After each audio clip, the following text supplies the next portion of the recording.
Good morning, everyone. Welcome to your end user training here for Volunteers of America. We are looking at kind of our non-licensed session today, maybe thinking about it like a case management session as well. We are looking to have, I lost my number here. We're looking at 27 people that are registered for this session. We're at about 12, just so that you know where we're at. Thank you for being on time. Thank you for being here. I really appreciate that. What I'm going to put up on the screen here on my shared screen and GoToWebinar are directions to log in, went the wrong direction, to the training domain. So while we wait for at least a handful more of our attendees to show up here today, feel free, please, to log in to your training domain. You'll go to crediblebeh.com. If you have Google Chrome, we have found that things work best typically in Google Chrome, but open in any browser. Your username is your first initial last name, typically. If this is the first time you have logged in to the training domain, okay, remember your training domain and your production domain are two separate things. So if this is the first time you are in the TRN domain, your temporary password is going to be cred with a capital C 2022 exclamation. And then that domain name is MD for Maryland, VOACI for Volunteers of America Chesapeake Incorporated, and TRN for training. So as we wait here, we're up to 14, which is fantastic. Still about 10 or so more.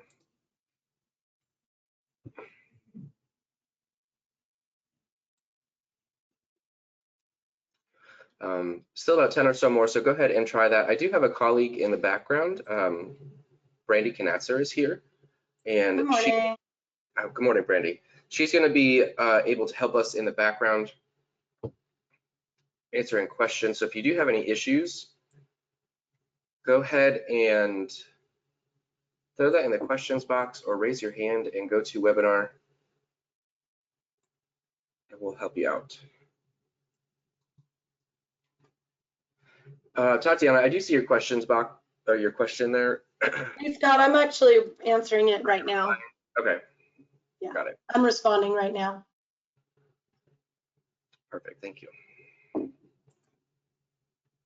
Welcome if you are just getting in. We're waiting a few minutes. We're waiting on 10 more people. So what you should see on the screen, on my shared screen, are directions to log in to Credible. So go ahead and follow those directions. If you have any issues, let us know.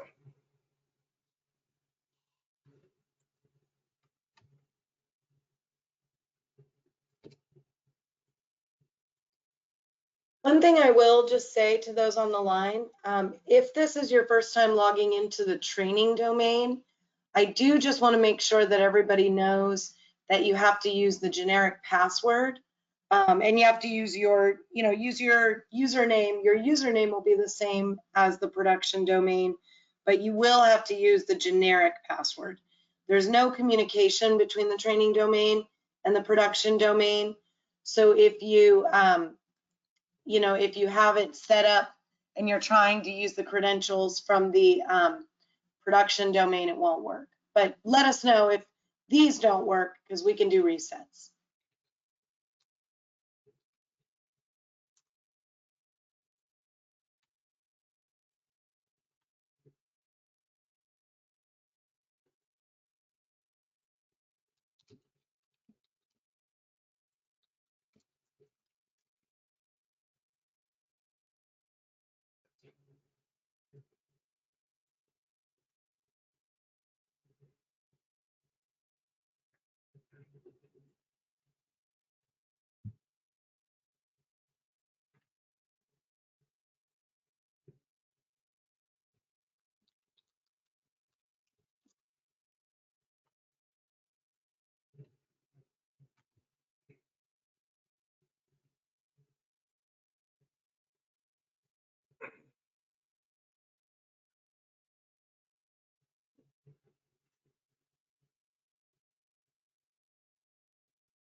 Welcome again, guys. If you're just getting into the training, we're still waiting on a handful more people. I'm going to give that just another minute to 2 minutes before we get moving. I want to make sure we have as many people as possible, but I also want to respect your time.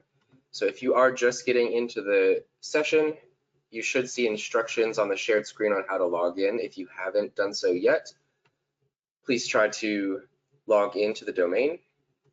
You go to crediblebeh.com, follow the rest of the instructions there.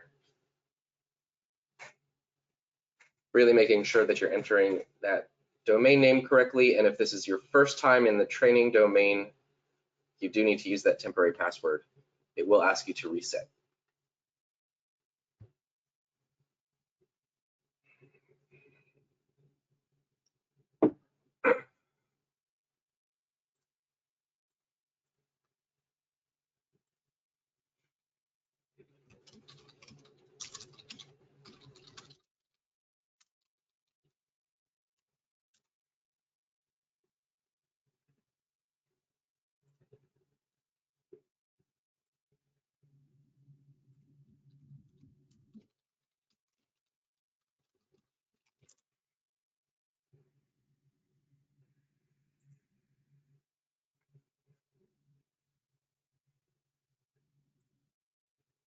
Okay, I think we're pretty stable at the number that we are at right now. So I'm going to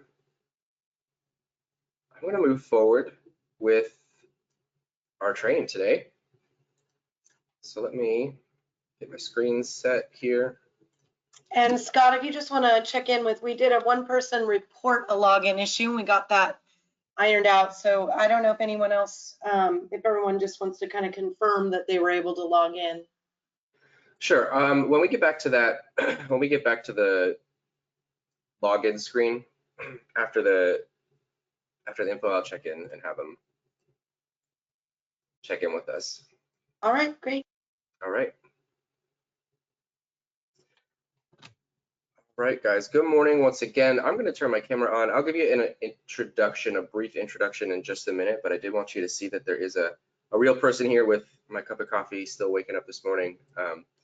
But my name is Scott. My colleague Brandy, you heard her on the background. We'll introduce ourselves in just a little bit. So before we do that, I want to make sure that you have a firm understanding of GoToWebinar. It is just a little bit different than maybe Zoom or Teams.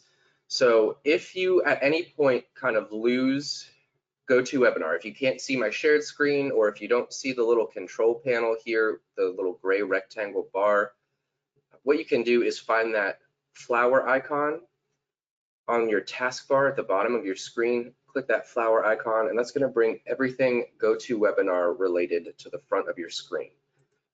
So if you don't see any of that now, go ahead and do that. Find the flower icon, click that, and you'll be able to then open up your control panel. That little white arrow with the orange background, that's going to open up your control panel. Beneath that little white arrow is your mute button. Right now, we have you all muted on this end.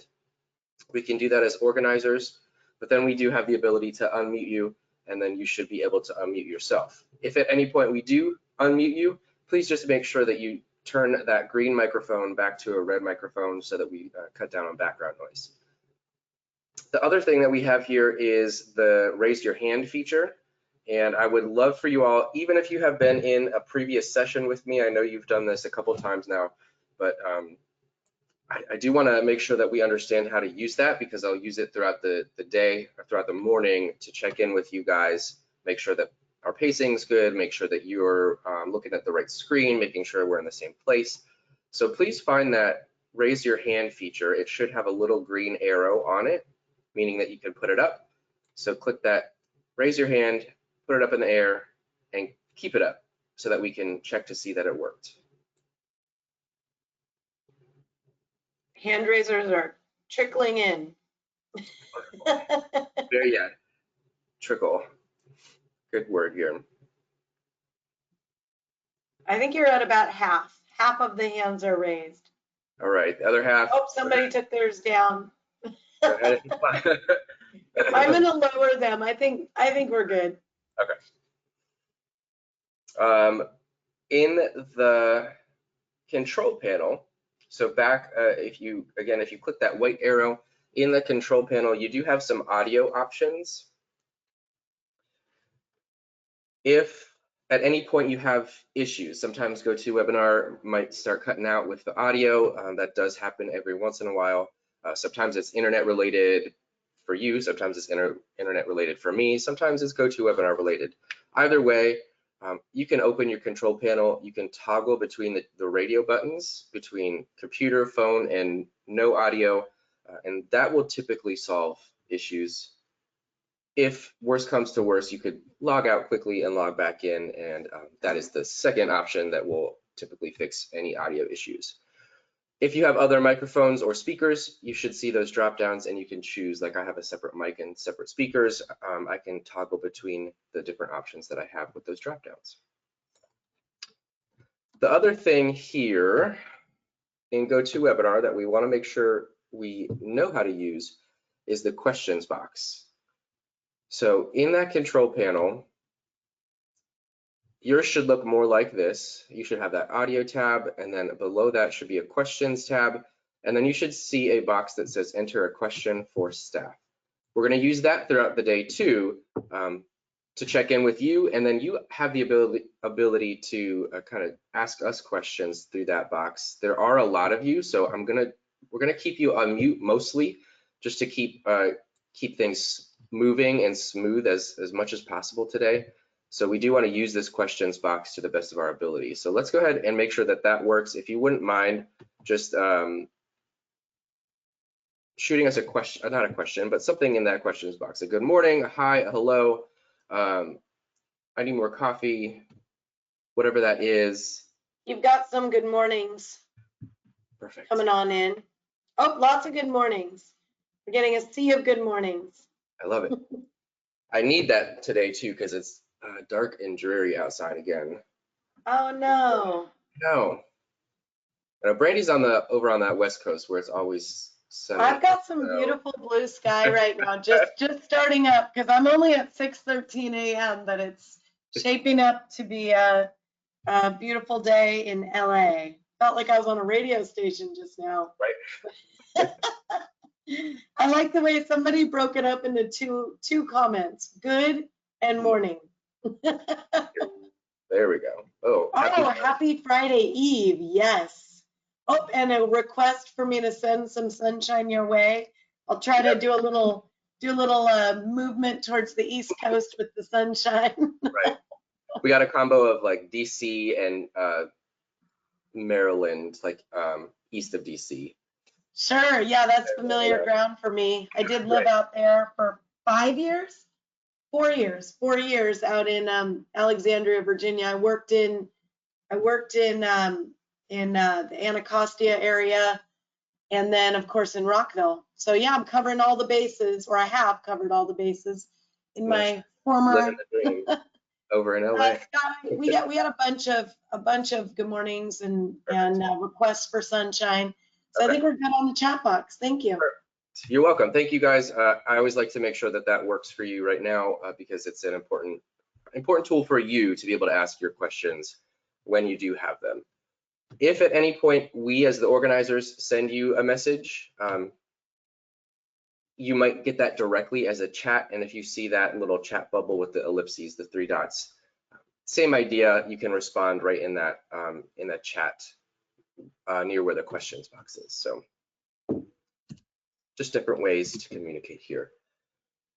What are we looking at for today? Just so that we're on the same page, we're going to give you a brief, even though you just learned a little bit about us, we'll give you a little short introduction. I might ask you guys to introduce yourselves through the questions box, and we'll read a couple of those out. And then we're going to spend just a little more time in the PowerPoint reviewing and learning some core concepts, some key terms, some things that you'll need to know before you actually get into the software. And then those last 2 bullet points will actually be happening within the software itself. We'll learn how to manage your employee record, the client record, and then we'll be documenting some services, scheduling and documenting services within the system.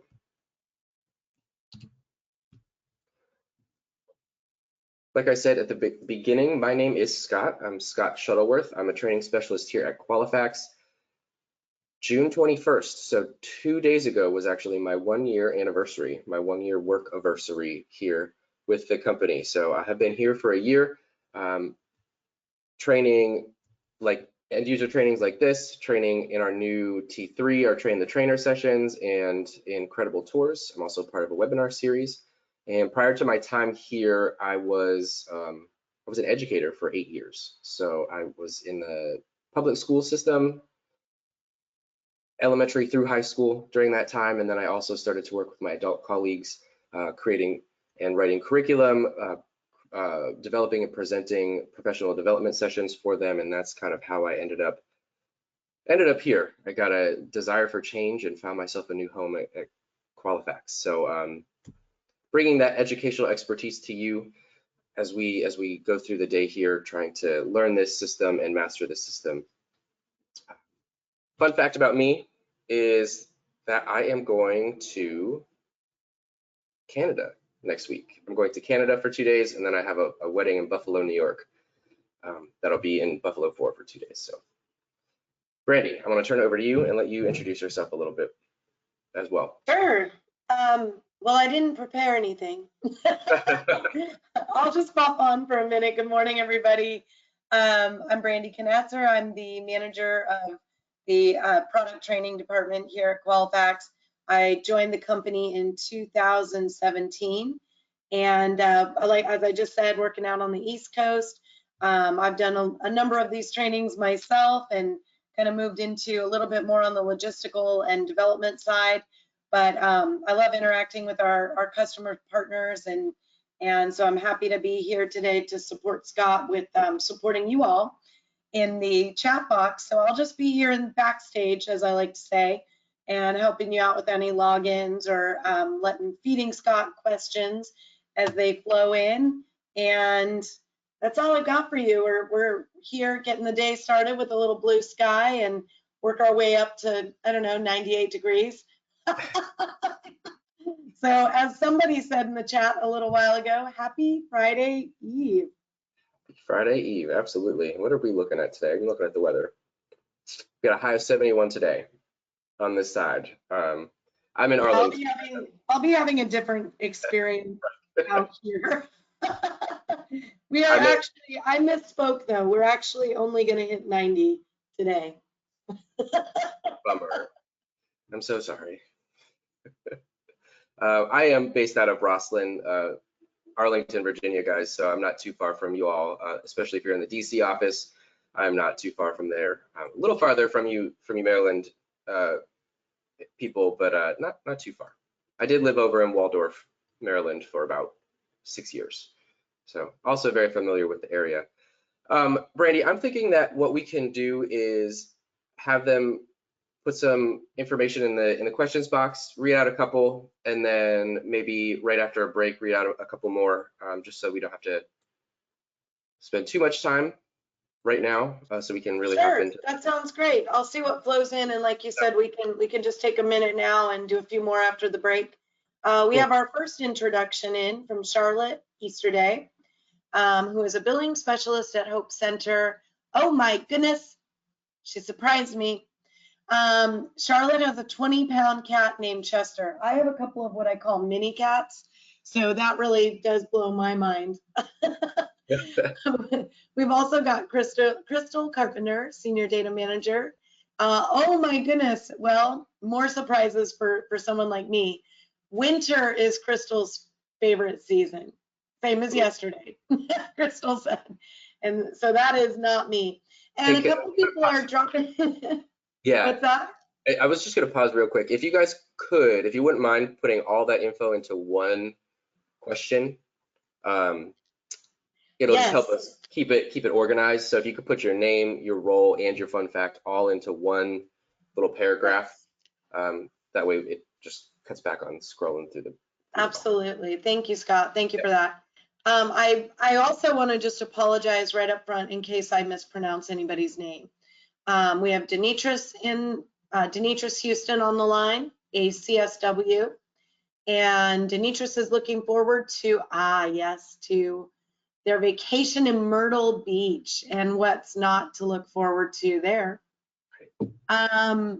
Lynn Thompson is here, billing specialist for Hope Center.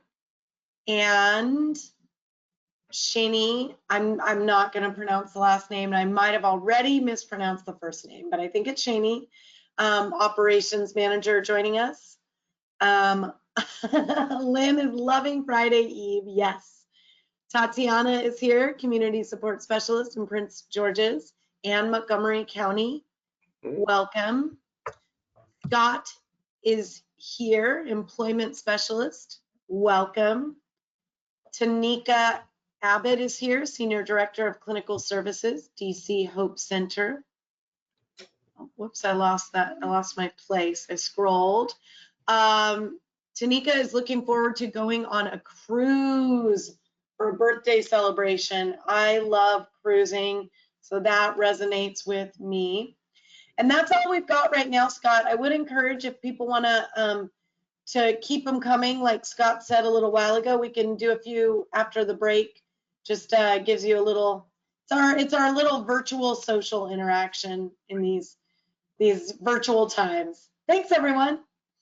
Thank you, Brandy. I always like to say that too. It's my favorite thing to do, because we are just staring at computer screens for several hours at a clip, and so it is nice to just know that there's real people and know that we can interact a little bit as we stare at these screens. So I am going to turn my camera off just so that you don't have to stare at my face. You can stare at the important information that is on the screen. And Patrice Matthews, I messaged you earlier. You are able to see, though, Patrice, if you're still having issues logging into Credible. Brandy, would you mind sending Patrice Matthews a chat and see if we can make sure that she's logged in? Sure. Did that come through? Was that like a direct chat? It was, yeah, it was a direct. I messaged her. She was having trouble. I was gonna say, I'm looking at the question box. I didn't see it. I will reach right on out to Patrice to get us onto the onto our own chat. Perfect. All right, everybody and else. Just on that note, just really quickly, if you when you do communicate, the only way that both Scott and I are going to get it is if you use the question box rather than the chat. So please use that method of communication. Perfect. Thank you. All right, everybody else, as we're, or everybody generally, as we're looking forward here, what to expect, what should you be expecting out of the next few hours of this training? We are going to have a live demonstration from me. I'll be clicking in the training domain. You'll be able to watch me and every click that I do. You'll also be able to click along with me. So that's why we're going to make sure that you are in that training domain as well, so you can click along with me. And you'll be getting that hands-on practice. And there's going to be times where I might stop for a while. I might say, hey, I'm going to give you 2 to 3 minutes, and I'm going to let you just click through this and experiment with this without me talking. So you're going to get that hands-on practice. I will say that with the live demo, with the hands-on practice, you might need to do a little bit of toggling. So if you don't have 2 screens at your workstation, what you might need to do is, again, find that GoToWebinar flower at the bottom on your taskbar. That's what's going to bring my shared screen forward to you, so that when you're trying to see what I'm doing, click on the GoToWebinar flower, you'll see my shared screen. You can follow along with me. And then if you need to and want to go back to your training domain, you'll go to your browser. I use Chrome, and then you can click along. So you might need to do those 2 things if you don't have 2 screens. Some of you might prefer to watch and take notes. Some of you might be okay just being in the training domain and listening to me and clicking along while you listen. Whatever is going to work best for you, definitely use your preferred learning style there, but make sure, and please, please, please don't hesitate to reach out if you need something repeated, if you need to see something again, because we are here to make sure that you are comfortable, and if that's what you need, we'll help you out with that.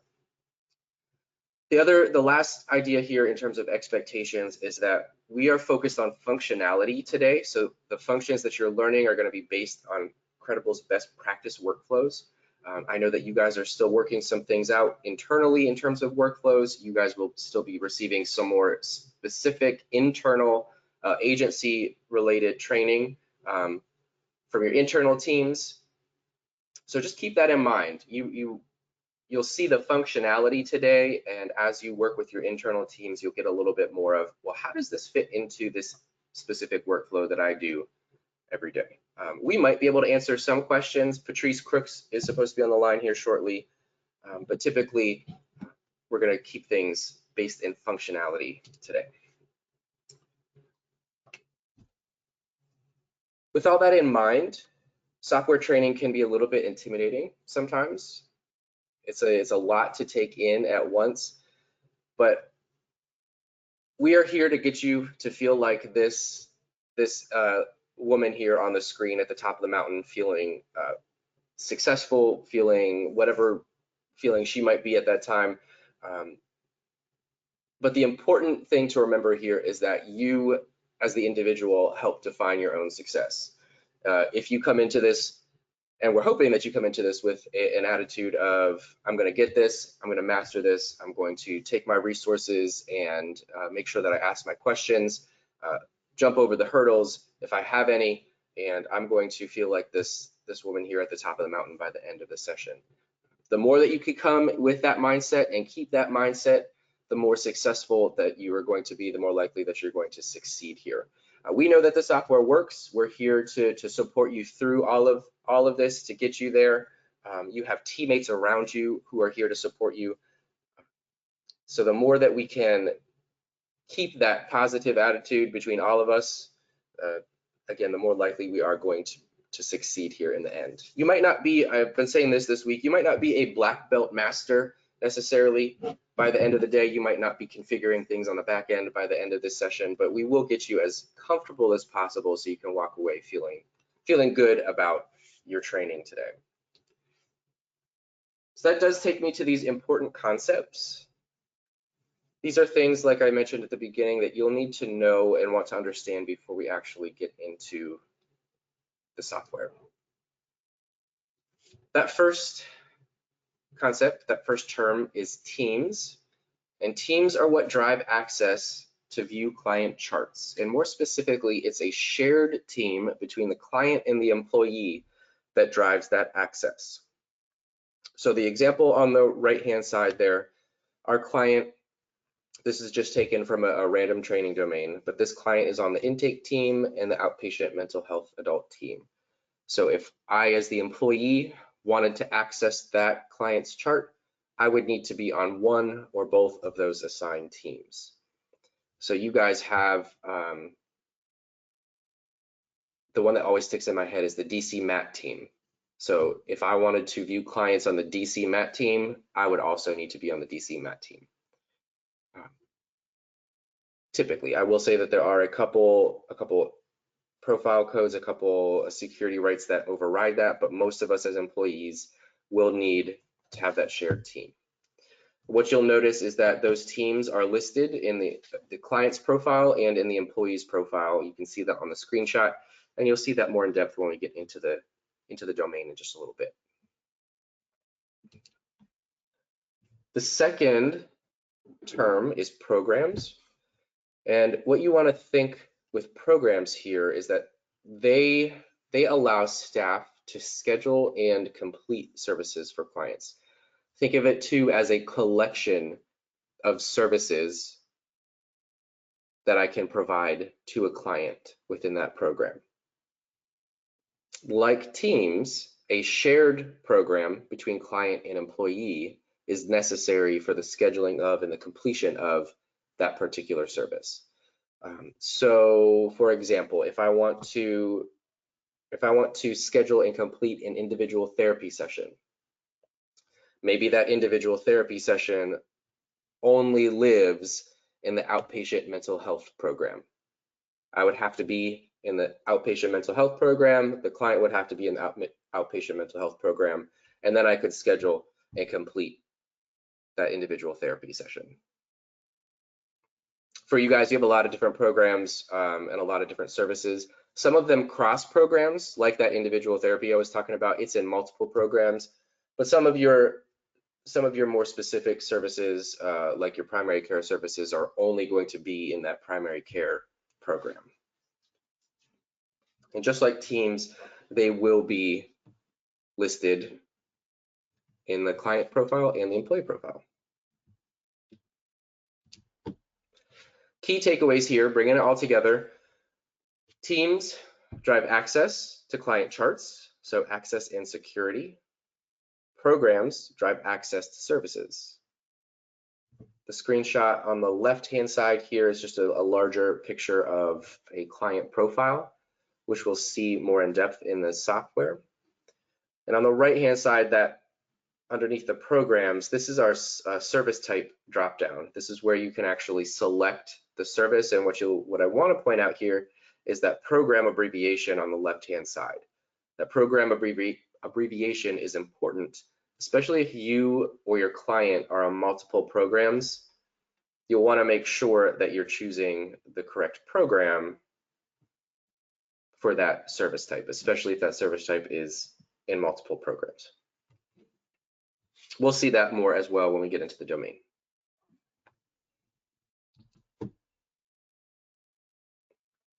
I've been using the word services a lot. It's a pretty common term, but just to make sure that we understand what that means within Credible, services are what create access to forms, to your documentation. So I was using that idea of an individual therapy service.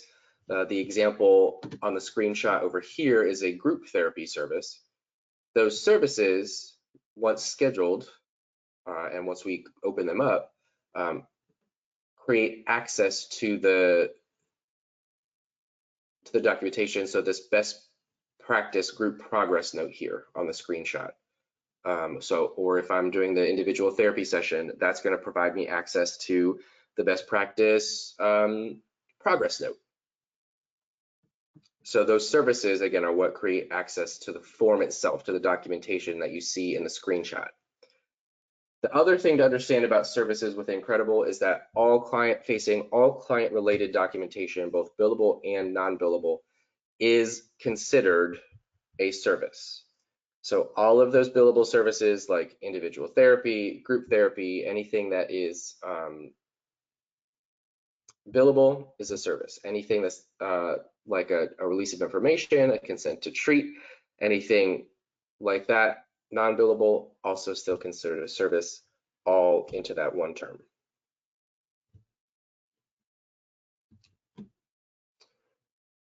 The last real key term here is episodes.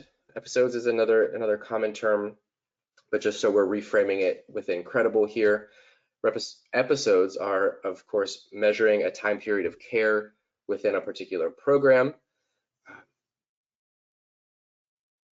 That episode then is capturing all data from admission to discharge. So when I assign a program, an episode is automatically going to open with that program and become active. And then once that program gets unassigned and the client's being discharged from that program, the episode will automatically close. And everything in between that time period will be captured in this episode. You can see a screenshot of that on the left-hand side. What you need to know is that for every episode that a client, I said that backwards, I apologize. What you need to know is that for every program a client is in, they will have a corresponding episode for that program.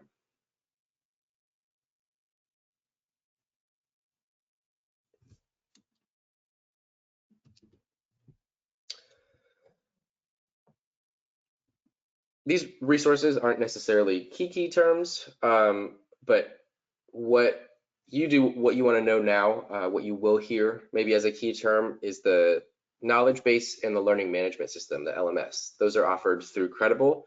We'll explore those at the end of our session today. Those are going to be great, wonderful resources for you when you have questions, when you are stuck, or when you just want to learn a little bit more about the system. But know too that you have great colleagues. You have a couple SMEs, you have some wonderful supervisors, you have or will have EHR administrators who will know what's going on, how to really navigate the system. So rely on them and rely on the person next to you, and maybe let that person next to you rely on you, because you might know something that they don't, and they might know something that you don't, and you can help each other out. And so those resources are going to be really important for you, and that's going to tie back all the way back to that success slide. The more that you rely on those resources, the more that you help each other out, the higher chance that we have at being successful here together.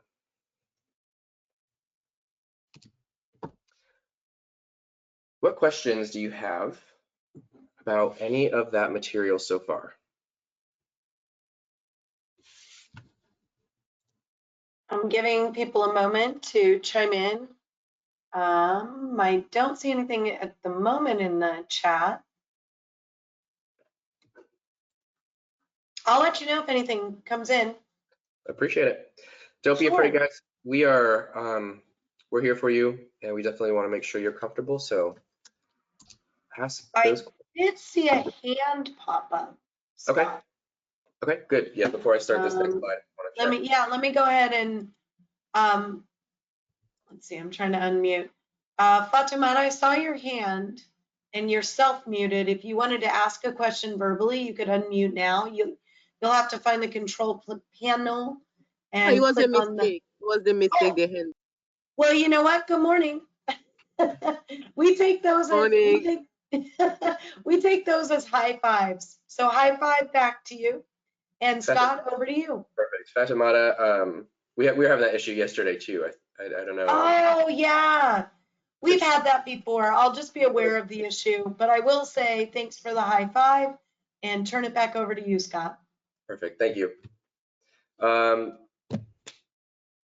Great. Sorry, I totally lost my train of thought there, but then I looked at this wonderful picture on the screen and it brought me right back. We do love our picture analogies here at Qualifax, and this one's great because it's related to your training domain. So some of you got logged in already. I know that I looked at the list. There are more of you here. So welcome. Thank you for being here. We're about to hop into your training domain, and we'll get you guys logged in if you haven't been yet. But what you need to know about this training domain is that it is like a sandbox. You can, just like a sandbox, build it up. You can tear it down. You can dig into it. You can stomp on it. Maybe not be that aggressive, but the idea is that you can really play around in your training domain without the fear of messing anything up. So the training domain is an exact copy over of your production domain. It's a snapshot in time from when they copied it over about at the end of last week. So you will see relevant data. You're going to see actual clients. You're going to see actual clients' diagnoses and information that has already been entered into there. But what you don't have to be afraid of is messing any of that data up, because your training domain, the TRN domain, does not communicate with your live production domain. So the MDVOA CI. Those two things are separate and they do not communicate. So that's why this is like a sandbox. That's why you don't have to be afraid. You can put in a new phone number. You can put in 17 diagnoses. You can update a treatment plan. You can schedule all the services that you want for a client, and nothing is going to happen or affect the production domain.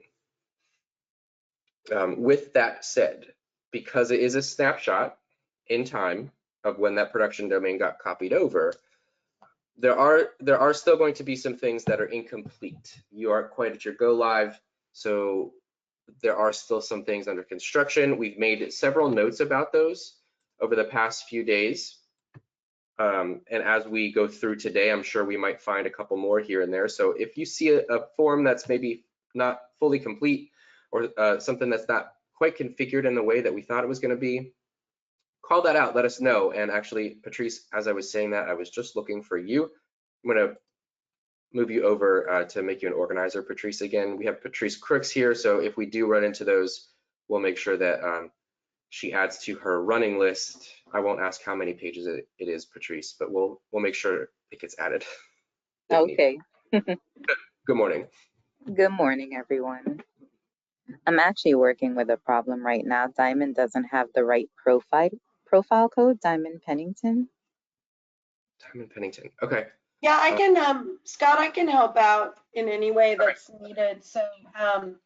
So let's Perfect. see. We can, Patrice, now that you're in the organizer role, if you want to just direct chat me, I'm happy to help you. If you're wanting to set it up, that's fine. But I can assist you in any way you need with that.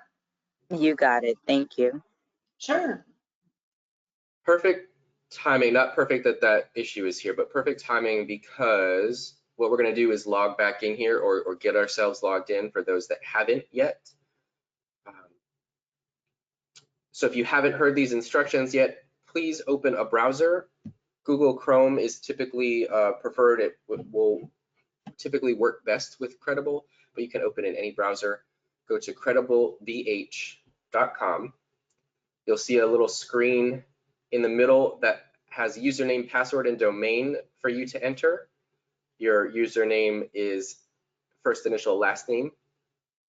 If this is your very, very first time logging in to the training domain, you'll use the temporary password on the screen, cred with a capital C 2022 exclamation point, and then that domain name MDBOACITRN. If you've already logged into the production domain, this is a separate login. Okay, just know that. You will need to use that TRN at the end of the domain, and you'll need to use that temporary password. If you've been with me in any other sessions, you should know at this point, hopefully, what your password is for this training domain. But absolutely let us know if you have any issues.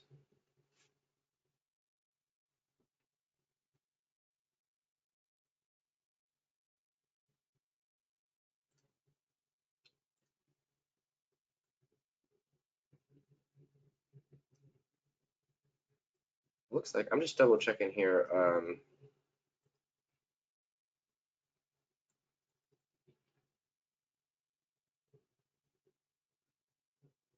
Doesn't look like we have any issues coming in the questions box just yet. I know we're working on Diamond. Yeah, I just did one password reset, and I am doing the profile code for Diamond. Okay. So if anybody has any other though, go ahead and just, I'm really happy to help you out. So if you've got anything you need, everyone just drop that on in. Let's do this though, if you wouldn't mind. There's a lot of you, so I'm going to have you raise your hand instead of in the questions box. Let's just, if you're good, if you're staring at the home screen here in your training domain, it says MDBOACITRN in the upper left-hand corner. If you're looking at that homepage, put your hand up in GoToWebinar, please, and keep it raised in GoToWebinar. Looking for 24 solid hands. Yeah, and also Diamond, I did put in a password, or not a password, I'm sorry, a profile code for you for right now. We might need to update it, which is no problem. But just so you could log in, I put a, why do I keep wanting to say password, Scott? I put a profile code in. So Diamond, let me know in the questions if you're, try logging in and then let me know if you're not able to. And I do see a number of hands coming on up. Not quite as many as we'd love to see. So everybody, even if just, can I make one suggestion? Even if you're gonna watch today, try to log in right now just to make sure you can, because we wanna help you. Even if you're gonna log in later and follow along, we just wanna make sure you can get in. So go ahead and try logging in and let us know what we can do to help you out. Very good point, Brandy, thank you. Sure. Yeah, this is definitely one of those times where I want to wait for more hands to come up.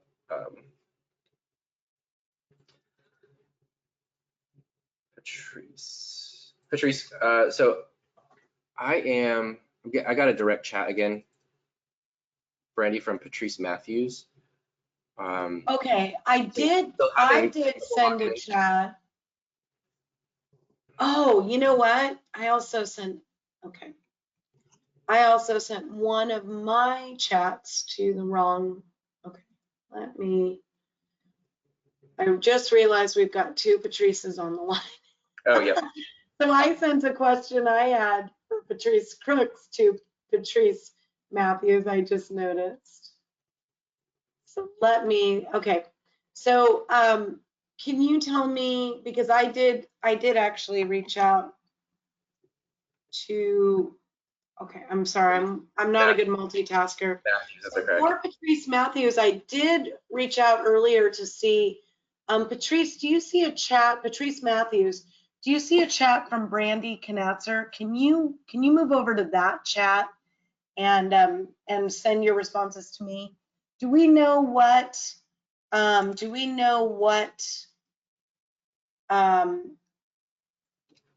issue? No, I didn't ask.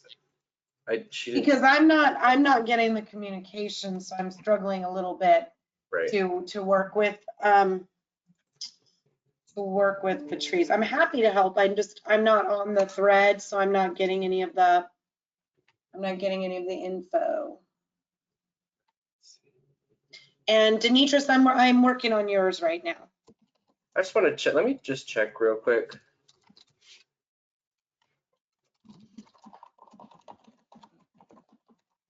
Denise, it looks like that does work. What you might be seeing is this please change your password screen, or maybe, I don't know if it took you to this at all, but I did just try to log in with D Houston and that password 1 exclamation, domain MDVOACITRN, and it's working here. So I'm sending the actual link for to me one more time. Denitris right now, the link to that screen, just to make sure. Did you get a private chat from, everybody's abandoning my chats, Scott, they only want to talk to you. Nobody will talk to me. No. I saw that. I opened the questions box. I saw that. Oh, okay. Yeah, I was working on that one. I often then send the link. Okay, training screen, I'm having problems. Okay, so I'm gonna work, perfect. Patrice Crooks, I just saw your message and that was what I ended up doing. So we're good on that one. No problem. And Patrice Matthews, I'm gonna work with you.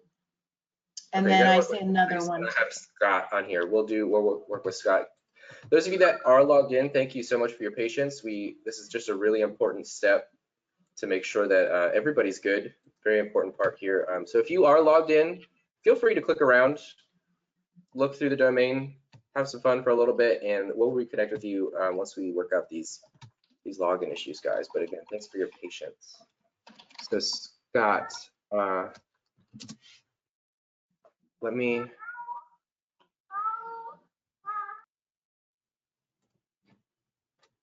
Sorry, I just.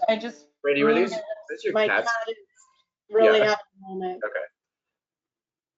Okay. So Scott, I'm gonna reset. Hey Scott, do you want to freeze your screen, not on the employee profile, while you're working on these in the background? Yep. Thank you.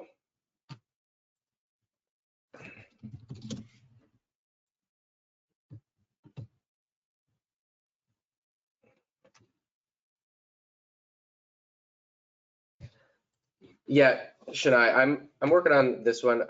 You definitely want to make sure you're in the training domain, because if you're working in the domain, we don't want to do practice in there. So log in with those. Actually, what I'll do is put this back up. I was just gonna say, let's freeze it on that screen. So everyone wants to make sure they're in the training domain.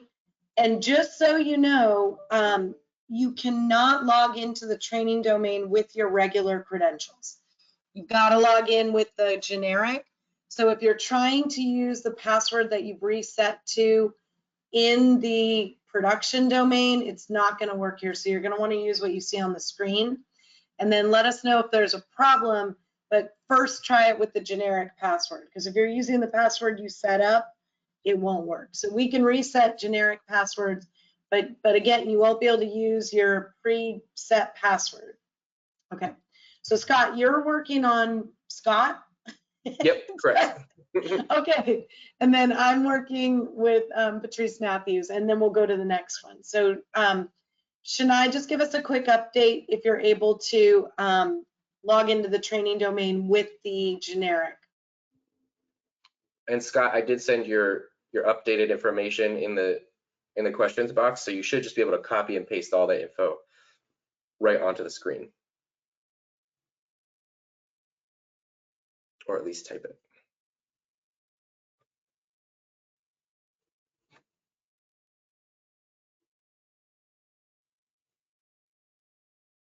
Thanks again for your patience, guys. Those of you that are logged in, I would encourage you to try to find your employee profile. If you haven't done so yet, start exploring in your employee profile, because that's what we're going to hop into once we get into the actual training.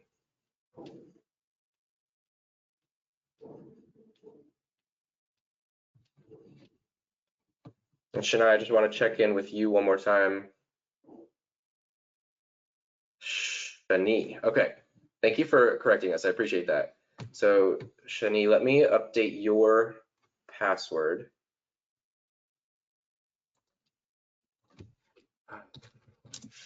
And I will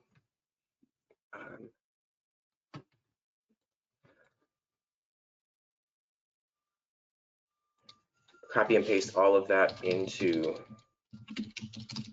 chat or into the questions box, okay?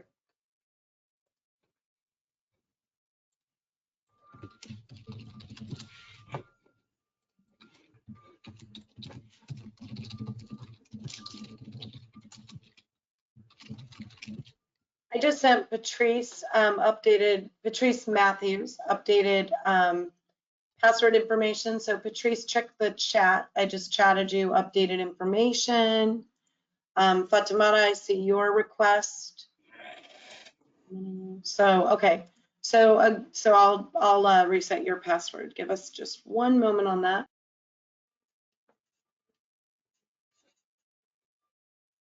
Shani, I sent all that info in there to username, updated password. Make sure that capital P and exclamation point are there, and then the domain with the TRN should get you there. Scott, thank you for that update. Great, I'm glad you're there. Shani, definitely let me know. And Brandy, you're working on Fatimata. Okay.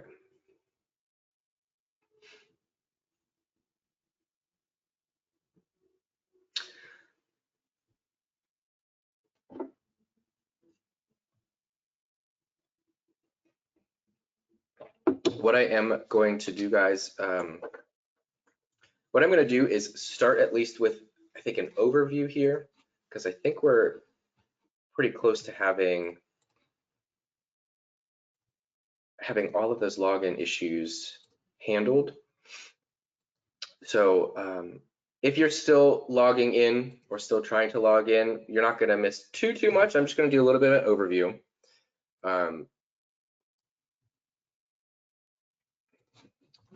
And Brandy will be there in the background to continue working with you. So if you want to just watch and take notes at this point, and we'll make sure that you get those issues worked out on the back end, please feel free to do so. Yeah. But just for time's sake, let's keep moving, and keep in mind too that this is recorded. So if at any point you need to go back and reference it, I'm going to send all these recording links out at the end of the day today, or at very latest tomorrow morning. So when you log in, guys, and if you happen to be kind of in other places in the domain or stepped away for a second, come on back with us and find yourself in your domain at the home tab. If you're clicking along, click along with me. If you're taking notes, feel free to just watch. But anytime you log in, you will be directed to the home tab. And I say tab because all of these little things across the top are what we call tabs. So you have home, client, employee, schedule, and service, all of which everyone should see. But the other 4 tabs, admin, billing, reports, and forms, may be dependent upon your profile code. So everybody has a different profile code that provides different access rights to the system. I have a master profile code, so I see pretty much everything, and you may not, and that's okay. You'll notice that in different parts in the system, and if there's at any point something that you see on my screen that you don't see, that you feel like you should have, just let us know. But typically those are just based on your needs within the system, based on your role. So continuing through the overview here, on the left-hand side of the screen, we have a bunch of widgets. We have a quick search at the very top left. Just know that that is last name only, last name or ID number. We have more powerful search functionality in the client and employee tabs. Employee messaging is here. What we need to do, if you were taking a glance at this, you might not see your name at the bottom yet, because what we need to do is actually turn that on through our employee profile, and we'll do that and come back to this. We'll add a to-do list item in just a little bit as well, but think of those as kind of virtual sticky notes. And as you add to-do items, you'll notice in the upper right-hand corner on my screen that I have some of those to-do items here. If you have incomplete services, you will see a widget below your to-do item widget. Incomplete services are services that have been started but not completed. So we definitely want to address these. It's good when you don't see it, but if you do see this, it means that you have some services to address. There are some links that have been configured for you. They're external links, things that your agency thought might be helpful for you. Plus, you'll also see my training survey link that's in there. It is set to expire in a week, so it won't be there forever, but we'll talk about that again, and I'll point that out again at the end of the training. Below the links, some of you may or may not see authorizations. If you did need to reference those, you'll see both critical authorizations and expiring authorizations. So critical auths are either exceeding or below pace. Those expiring auths are expiring, so they're coming up soon. On that right-hand side of the screen is a lot of overview information. I already pointed out the to-do list overview. Some of you might see prescription or orders messages or overview information. Some of you might not, depending on your role. I have those. We all should see the notification events overview though, and that's those are based on notification triggers. So your agency has a few of them configured. If that notification trigger is triggered on an event where you are also configured to be notified, you'll get that. So if there's something that happened in the system that you need to be notified about, you'll get that notification here. And then once you have items on your actual schedule, you'll get a little overview of that here. And if you do have the reports tab and you're running any reports, you might see some recently run reports on the right-hand side as well.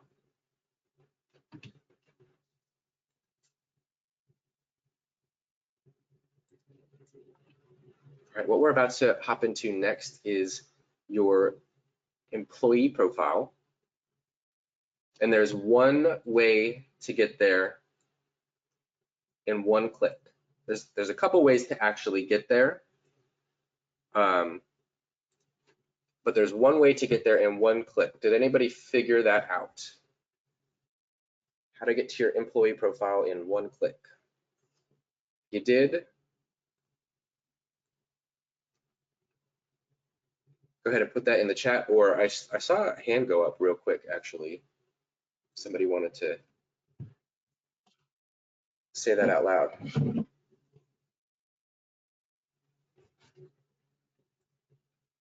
Somebody's got it in the chat, Scott.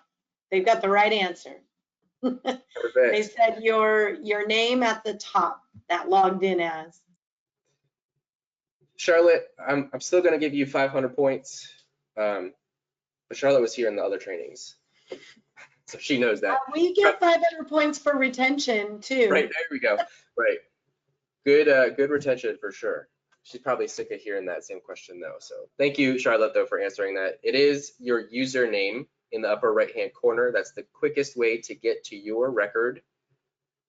We're not going to spend too much time in here, but when you click on your username, it brings you to your employee record. And what you'll notice in the employee record, if you're looking at my screen, I have a lot more in here than what you might if this is your first time in. But what you should notice, what you should all have the same, is the navigation bar, or the nav bar, what we call it, on the left-hand side of the screen. The nav bar gives you access to different parts of your employee record, like your signature, some configuration options, your work hours. This nav bar also shows up on a client record. So you'll see that in an employee record and in a client record. In the middle, some widgets. You could add an employee picture if you'd like, just like adding an attachment to an email. You could just add image, browse for it on your computer, and upload it. I can add to-do items from my employee profile. If I do that, it actually hyperlinks my profile to that. If I add a to-do item through a client's record, it will hyperlink that client's name. So like if you look on my screen where I have this to-do item for Michelle, I added it through Michelle's client record, and so her name is hyperlinked so that I could go directly to her profile. You can view your assignments here. I would just double check right now that you do have assignments, that you do have a team and a program, at least one. If you've completed any services, you will see your recently completed services as a widget there. Then on that right-hand side, again, is some more overview information.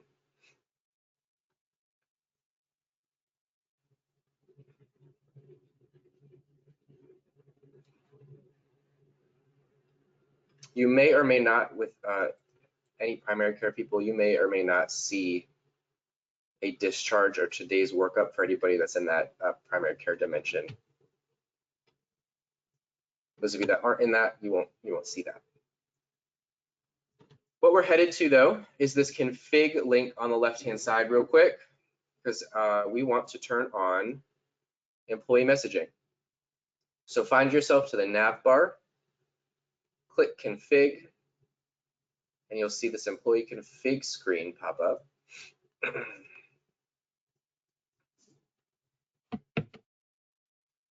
And what we're looking for really is this fifth checkbox down, where it's across from Credible Employee Messaging. Go ahead and check that box. That's what's actually going to allow us to send and receive messages. The other one I have checked up here is the signature pad. So if you do have a Topaz pad at your workstation, you will want to have this box checked. If you don't, no need to have that checked. You could, of course, explore the other options that you have in your config here, but ultimately, what we want to find right now is the Update Employee Config button. And if you take anything away from this training, I hope you take more, but if you remember one thing, make sure that you remember to find the Update, Save, Complete, or Add button anywhere in the system when you're trying to save information. In this case, it is an Update button. So we'll click Update Employee Config, and that's what's going to save our settings here.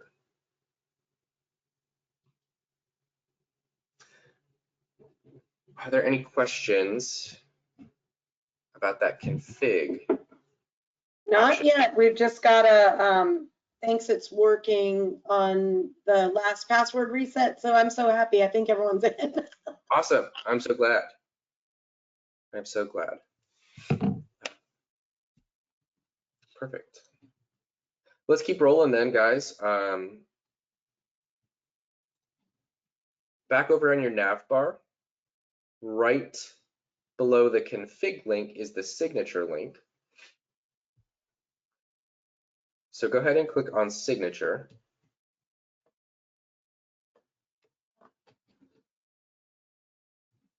When you do that, you'll be brought to this page here. My signature is already added, but if you haven't been here yet, what you should see is a green little button that says capture signature or add signature. Go ahead and click on that. And what that will do is bring you to this little pop-up here where you can sign right on the screen with your mouse.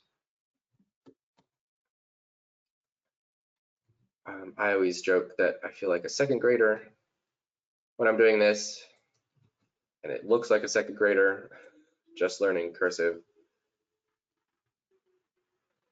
But that's okay. What this does and why this is important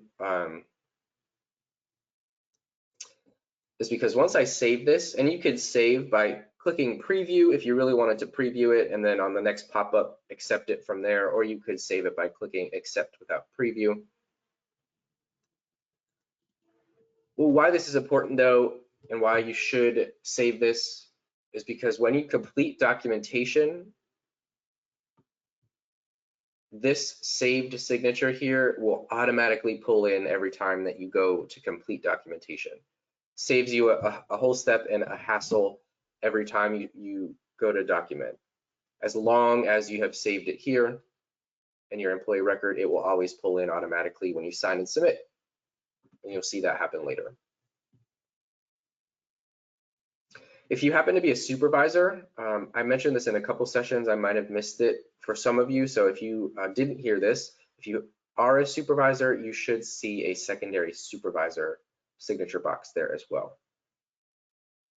And that supervisor signature pulls in if you are approving services.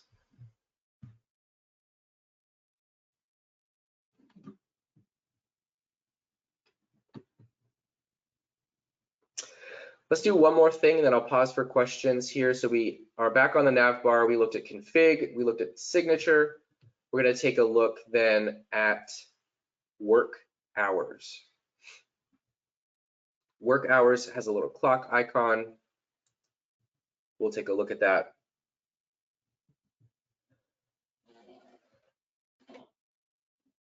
Work hours here are exactly what they are. They're your typical work hours. And you have two start and end times. So like if you're looking at my screen, on my Monday, I just have a block time from 9 a.m. to 5 p.m. On my Tuesday though, I used those two times, those two start and end times. I started at 9, first end time was at noon.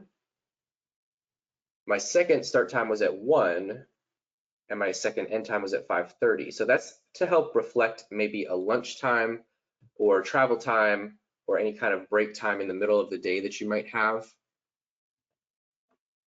So I'll set some up for Thursday as well. You can open up those drop downs. Let's say on Thursday, I start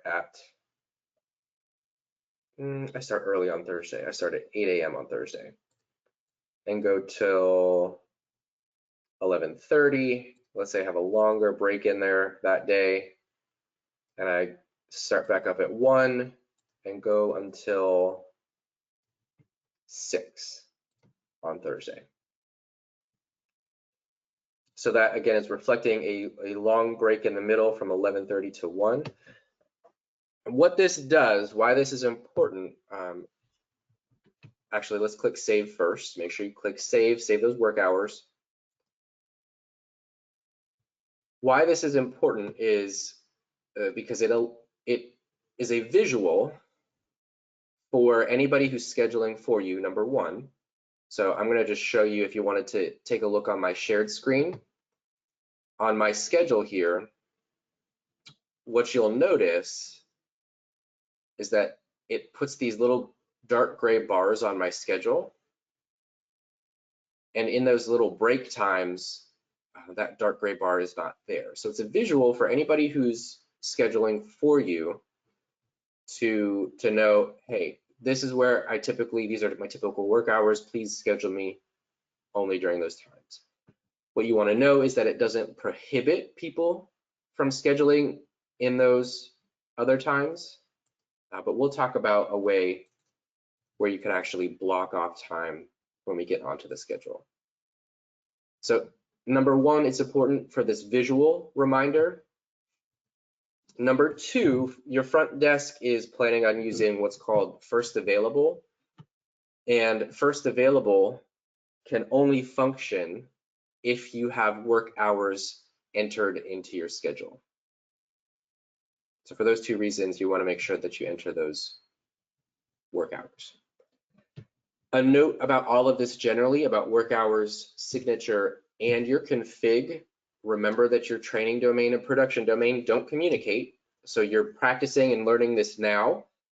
So that way, when you get access to your production domain, you'll be able to quickly do that again in your production domain. So you will have to set those again in your production. With that though, does anybody have any questions about this material in the employee record?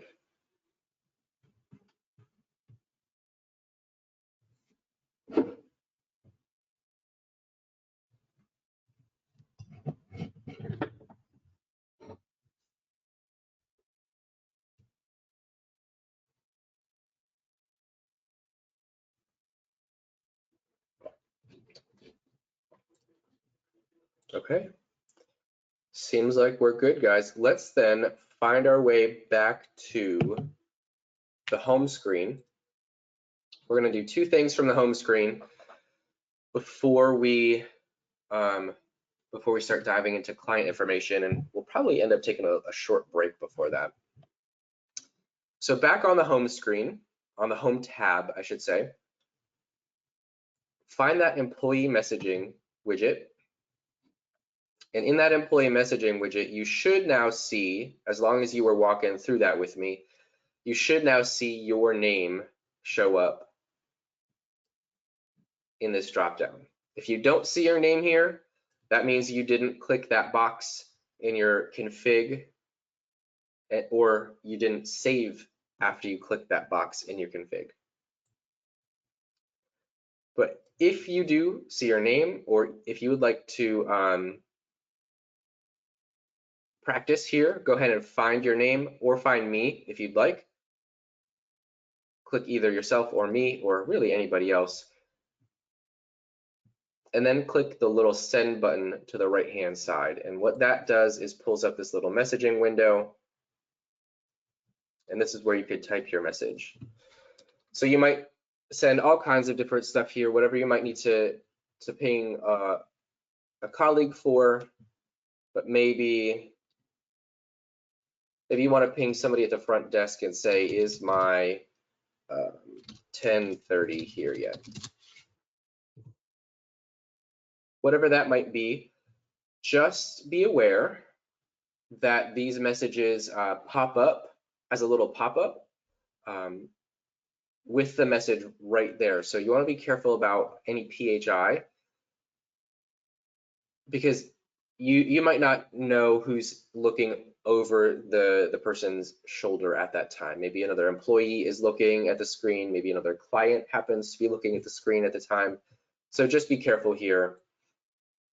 And Patrice, I won't pick on you this time because I have Brandy here, but you want to be careful because these messages do stay logged for 90 days in your record, and they stay forever in the HIPAA log. So of course we're going to be professional. We're not going to say things like, oh my God, Brandy, why is your hair up in a bun today?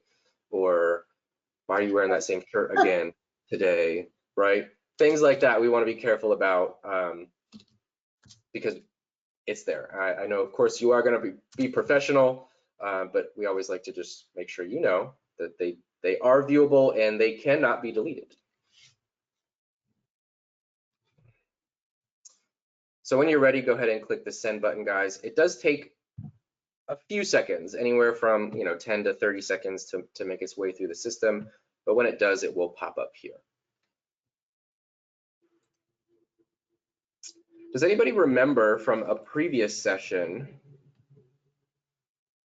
where those messages then get logged? Where does that message log live in the system? So once they're sent, if maybe you forgot where or what the message said or wanted to reference it again, you can do that, but I'm just curious if anybody remembers. If you do, go ahead and put that in the questions box.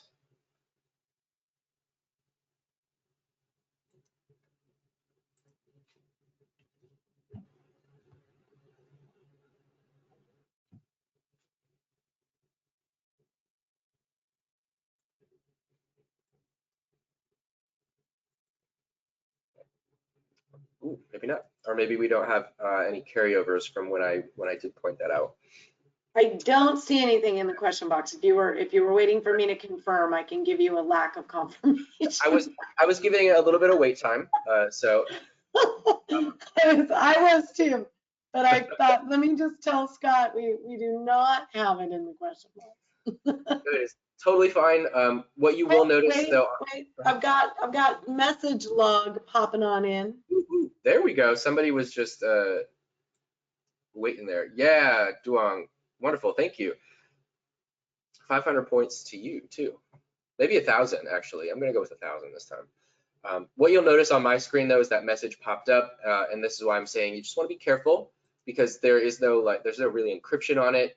It just pops up with the message. So keep that in mind when you're sending those. Once you click OK, again, it goes into that log, and that log is in your employee profile. So if you wanted to click with me, you can, or if you just want to watch, go back to your employee record. On the nav bar is the message log. Pretty close to the bottom, and that's where all of those messages are going to be housed. So all messages that were sent or received are listed here. They stay here, like I said, for 90 days, and then they fall off into the HIPAA log forever. Sorry guys, I got really distracted. There's a window right in front of my desk, and a big old truck just pulled up beside my car, and I got really nervous that it was a tow truck. It's not, but I just needed to my heart, my stomach dropped because I thought my car was getting towed. I have a parking pass. I don't know why it would have, but I just had to take a second to talk that out because I was nervous. Okay, back on the home screen though, we're going to do one last thing, and that is add a to-do item. We're going to add a to-do item here, and if I wanted to add something just very quickly, I could do that and click add, and then it'll just add it onto my to-do list. But if you're looking at my to-do list and there, you're seeing these arrows, these colors, the target date, all of that, I can only get all of that extra info by clicking detailed to-do list add. So I'm going to do that. It's going to take me to my to-do list. You will always automatically pull in as the person who's logged in. But if I wanted to add to somebody else's to-do list, I can click the ellipses. I could search for Brandy Knatzer. And if you did want to put this on somebody else's to-do list, maybe you're a supervisor and want to communicate with an employee, or even vice versa. Maybe as an employee, you needed to let your supervisor know something that was completed, or that something needs to be completed. You could search for them, click their ID number, and pull them in. Let's keep you in there for now, so keep yourself as the person. The begin date's always going to populate as today. You can target date this if you would like. So let's say I want to target this for tomorrow. We want this to be done before the weekend's over, so I'll put a target date in. You could free text in there, or like I did, I clicked on the calendar icon and used the calendar. And then the summary is really what the to-do list item is. So let's say check in with Dr. Knatzer about client X. Oops, client X. Brandy, you have been upgraded to a doctor today. So I said my summary is check in with Dr. Knatzer about client X, whatever that might be. You can then below that item set, totally not required, but it is helpful or can be helpful. You can set a priority, low, normal, or high. I'm going to set one to low because I don't have one on my other screen to demo that. If this is maybe an ongoing project or an ongoing to-do item, you can let people know where you're at in terms of completion with the percentage complete. Same thing with the statuses. Maybe you want other people to know where you're at in the process, on hold, in progress, waiting. And these category colors are not just fun, but they can be useful to kind of note what the to-do list item is. So a lot of agencies will assign meaning to the colors.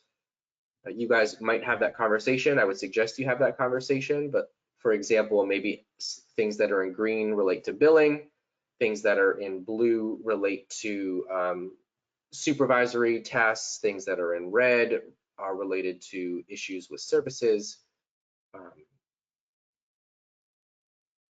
just going to choose orange for fun. And then when you're ready, you can go ahead and just click the add to-do item, and that will add that to-do list item onto your list. When you get there, you'll notice that you have some filtering options. If you future dated an item, you're not going to see it here just yet. It won't show up until that date actually arrives, but you can filter with that rightmost drop down. You could filter for future items. You could also filter for completed items. So if I click this complete button here for some of these older ones, then I could filter for those if needed. Back to the left-hand side of the screen, the select button will take you back in to be able to edit. Those arrows are there and all the information that was added is there for you. And like I mentioned earlier, if you add a to-do item from a client's profile or directly from your employee profile or another employee's profile, that will get hyperlinked here and will take you directly to their profile.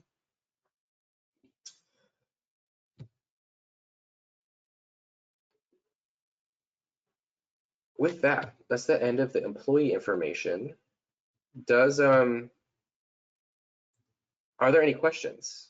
Does anybody have any questions, any concerns, anything you'd like to see again before we start diving into the next section?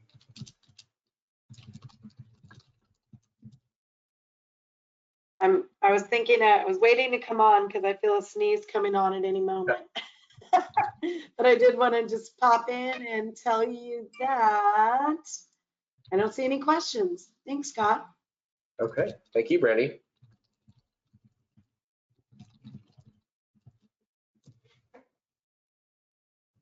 Hey, Patrice Crooks, I sent you a message real quick.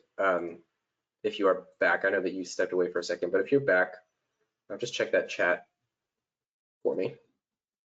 Okay, we are going to take a break in just a couple of minutes, but what I'd like to do first, right before the break, is find ourselves a client. So I'm going to ask you guys, it's a pretty straightforward question, but I'm going to prove a point here with this question. If we are looking for client information, and if you were in a previous session, I'm going to say don't answer yet. Anybody who hasn't been in a session yet, feel free to answer. But if I am looking for clients and client-related information, which tab am I going to go to at the top of the screen? Put that in the questions box.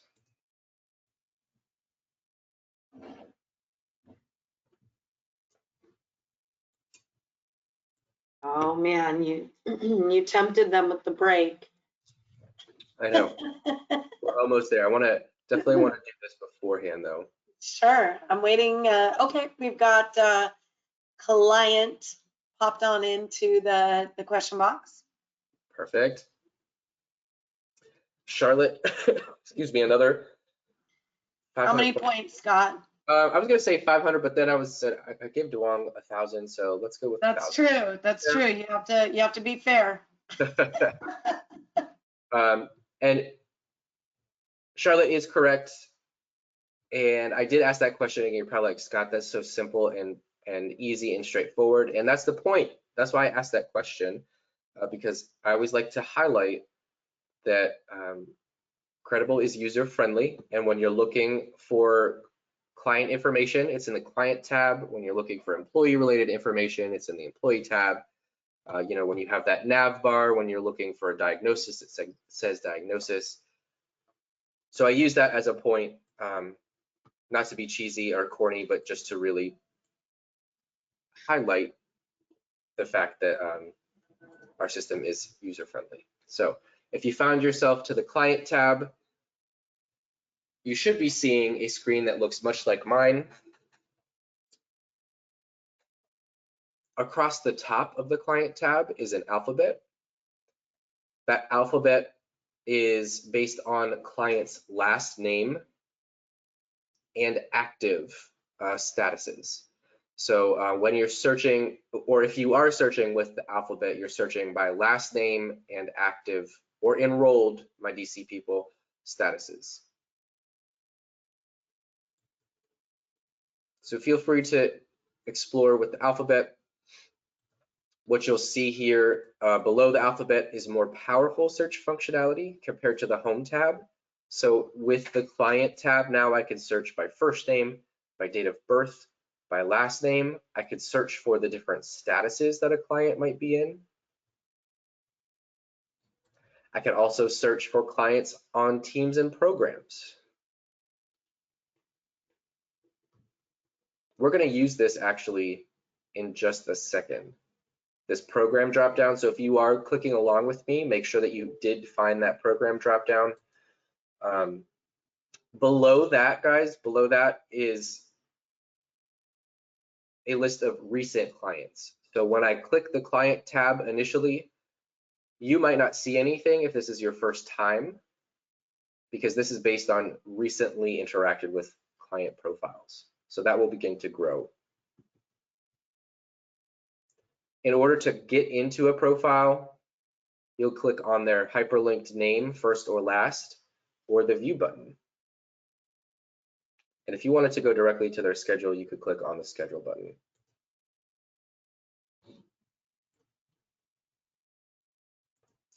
What we're going to do right before the break here, though, is search for a client that you're going to then use for the rest of the training, a client profile that you'll be able to get into, add to, and complete the documentation for.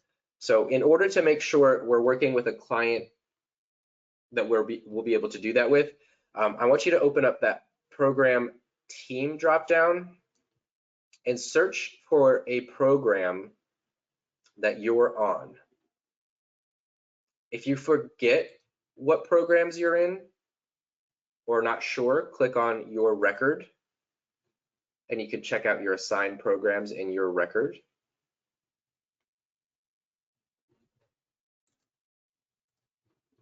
But in that program dropdown,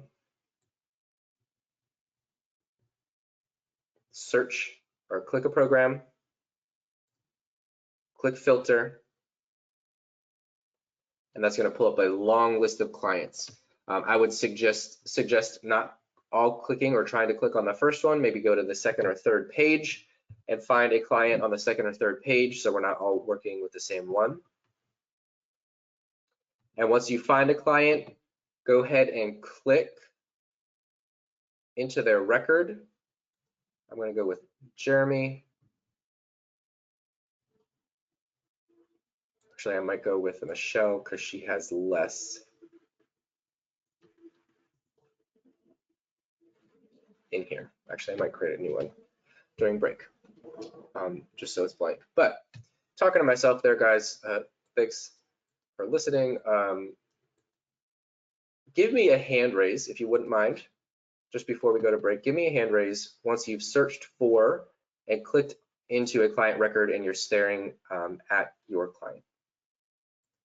So hand raise right here before break that you are looking at a client's record.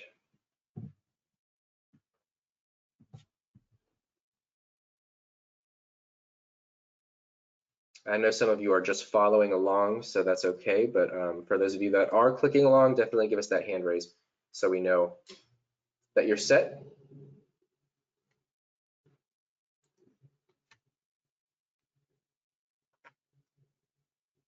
Brandy, I'll let you be the gauge there.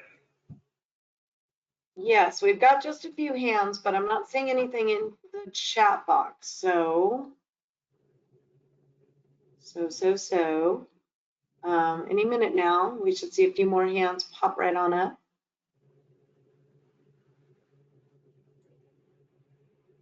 We're kind of standing at 5. But I do know that we have a few people, that are following along today, more than, and we do have somebody else say I am in the client profile. So I think we're good. I think we've got, I think we are good for now, Scott. Thank you. Thank you, Brandy. I appreciate it. Okay. With that, then, guys, let's go ahead and take ourselves a good 15-minute break, and we'll come back right to this client profile. I have 10:32, so let's come back at 10:47. So solid 15 minutes, and we'll see you then.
Okay, everyone, I am back actually at 10:48 on all of my clocks. So hopefully you had a good little break. Got a chance to step away from the screen, stretch your legs a little bit. I went for a short little walk with my dog. Got some fresh air out in the rain. But I hope that whatever it was for you, it was good, and that you are back and ready to really dive into this client record.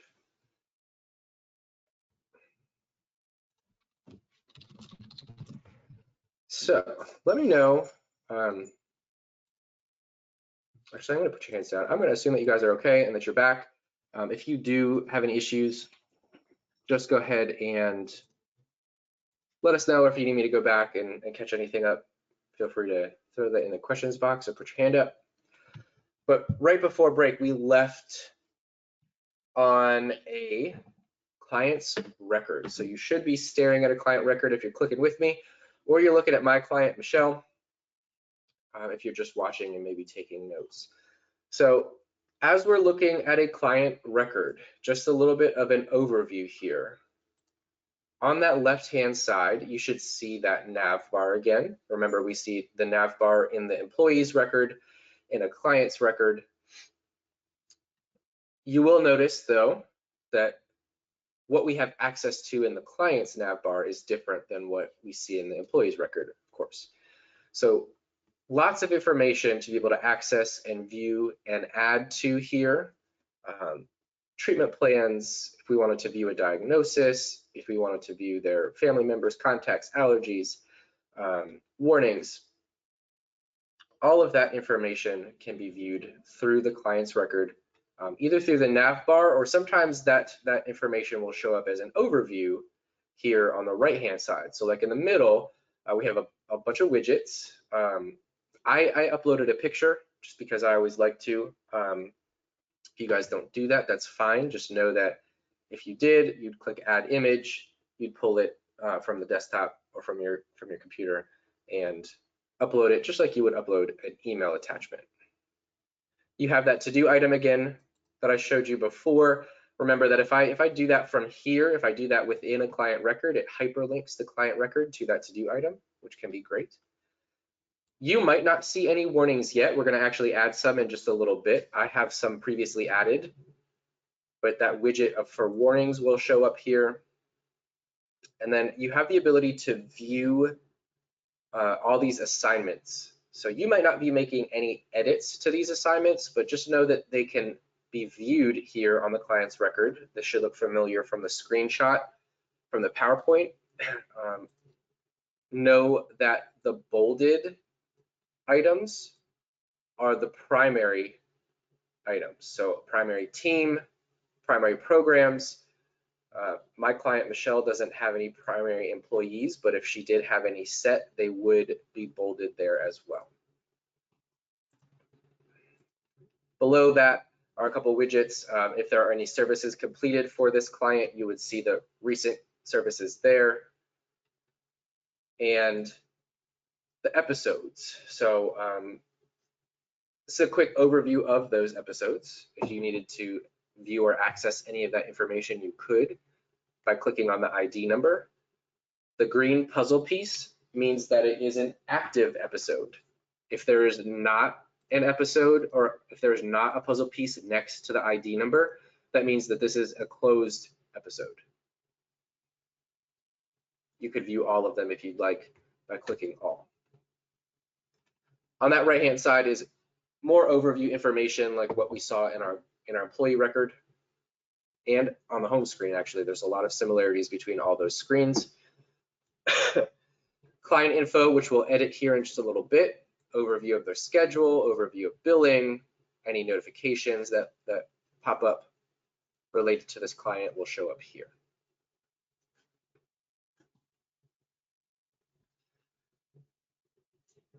Back up to that client info overview, so the upper right-hand corner of the screen. What we're going to do is actually go in and edit some of this demographic information. So I could click that edit button, quickest way to get there. And that brings me into my demographic information.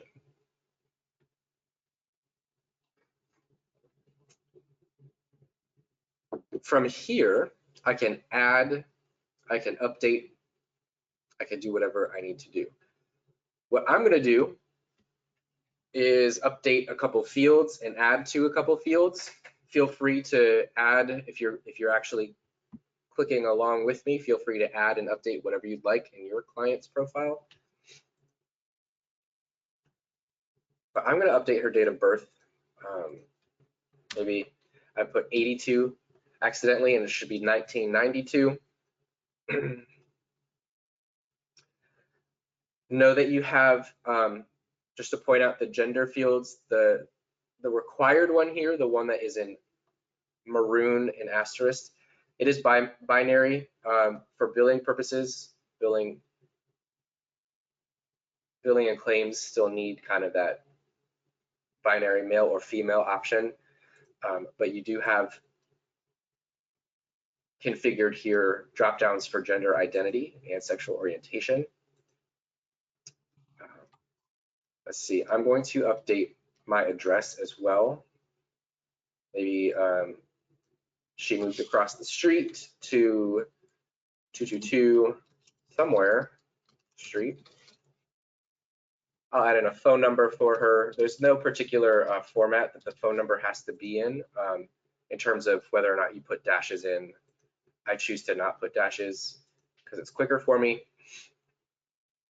Email, race, all kinds of demo information that you can add. Like with everything else in the system, make sure you find that update button. And when you're ready, click that update client button to save those additions or those edits that you just made.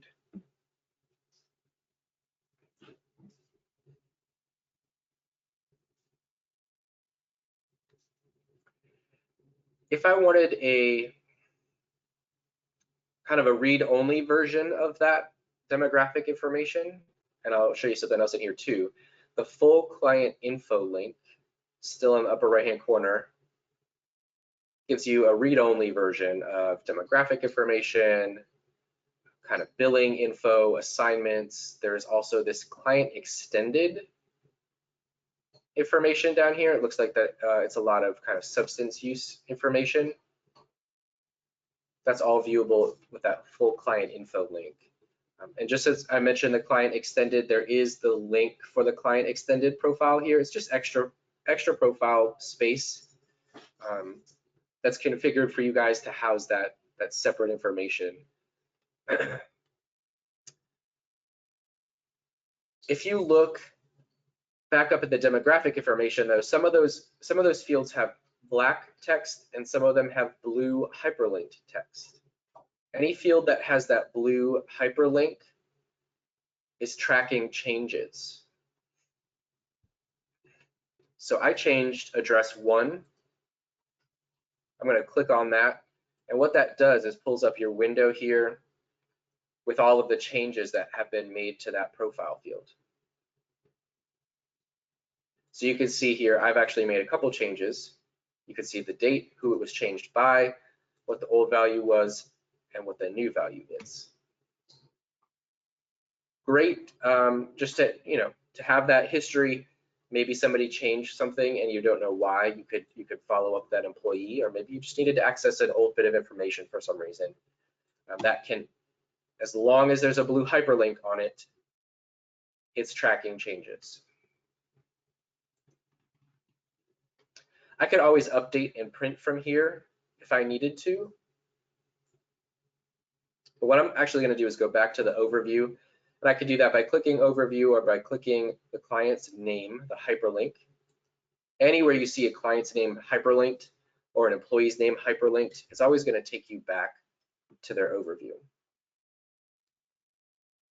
So now if my main goal coming to the client's profile is to print,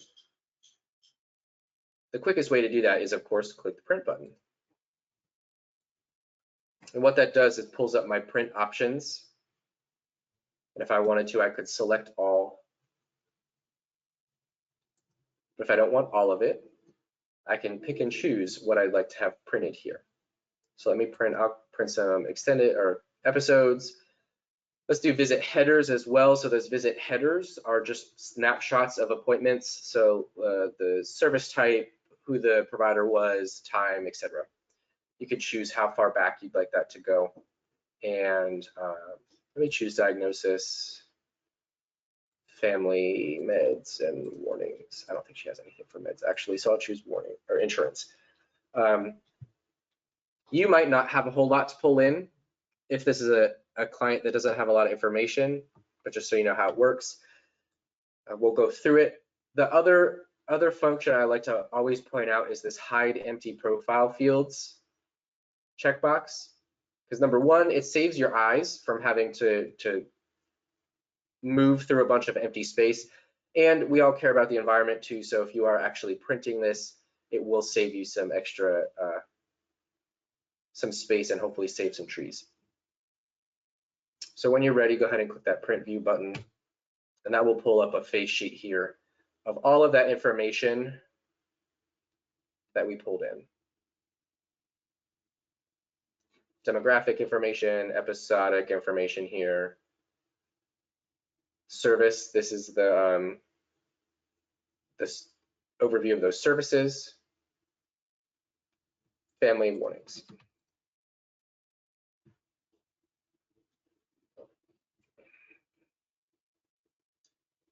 What questions do you have about the client information? Editing, printing, updating, changes, anything. I don't see anything in the chat just right at the moment, but I'll keep a little eye on that, see if anything pops on in. Awesome. Thanks, Brandy. Okay, well, let's keep rolling then, guys. And what we'll do next, we're going to do, actually, we have a handful of things to do here.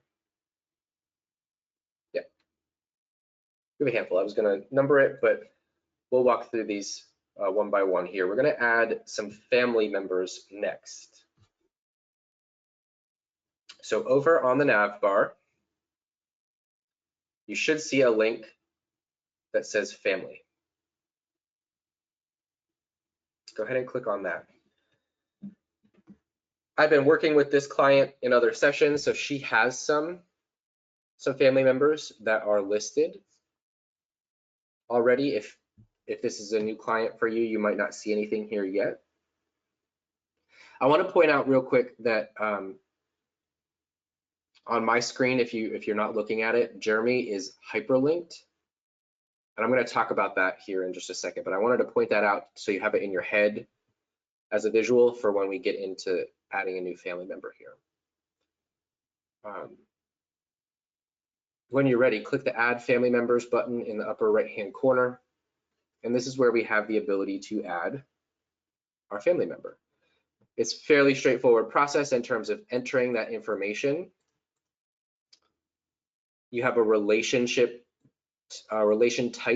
dropdown to be able to note who this or what kind of relation this is.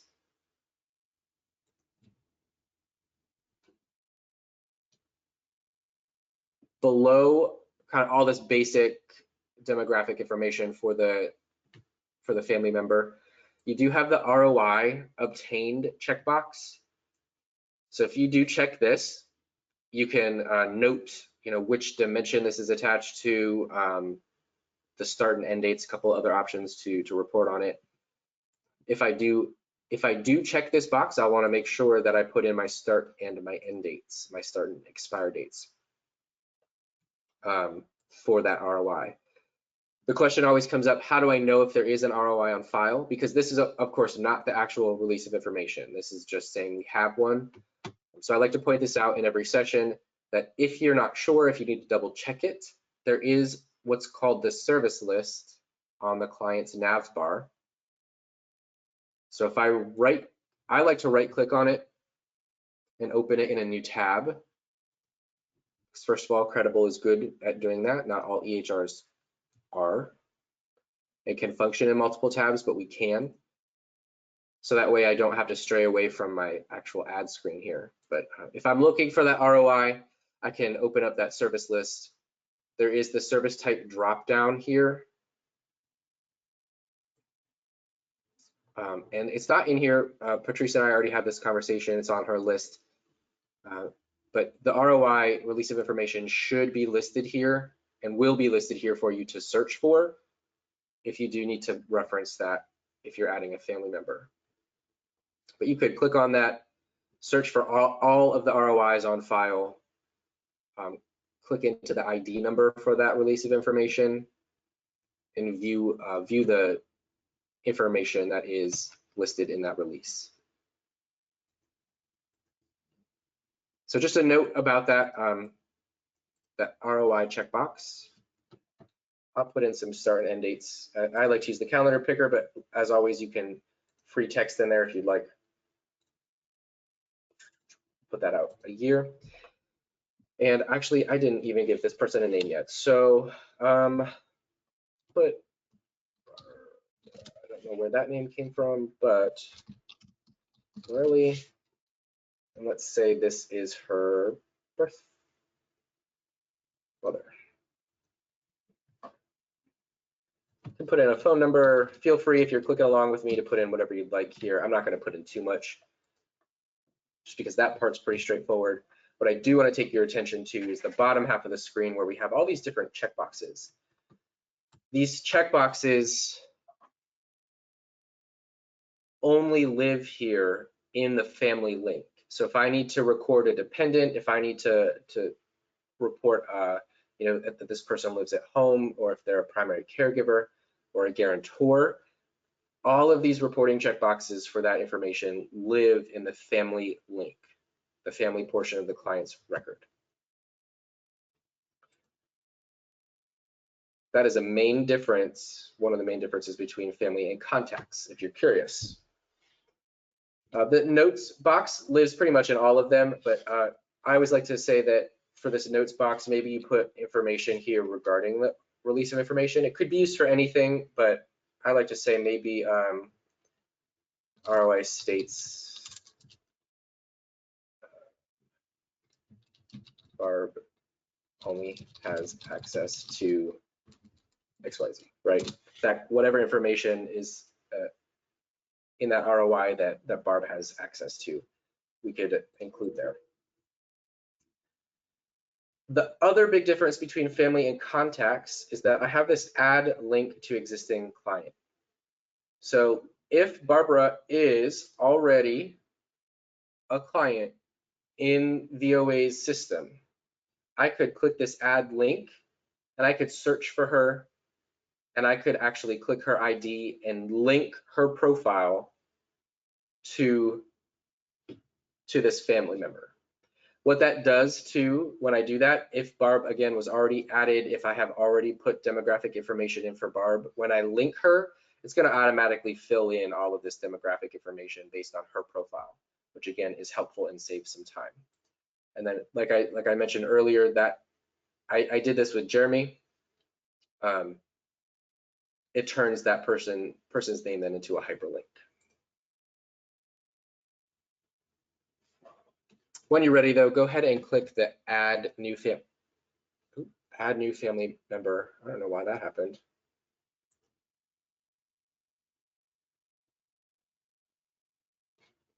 Huh. There we go. Sometimes training I did that not too long ago. I think it might have even been on family. Sometimes the training domains can be a little bit wonky too. Exactly what I was just about to say. Weird training domain gremlins. You should not have that issue in your production domain. But we're good. We got Barbara added.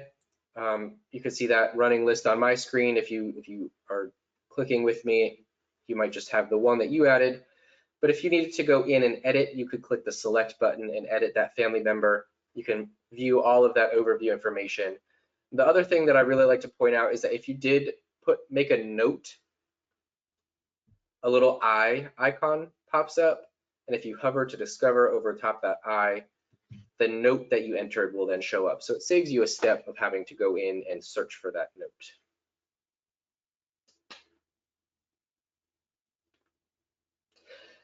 Do you have any questions about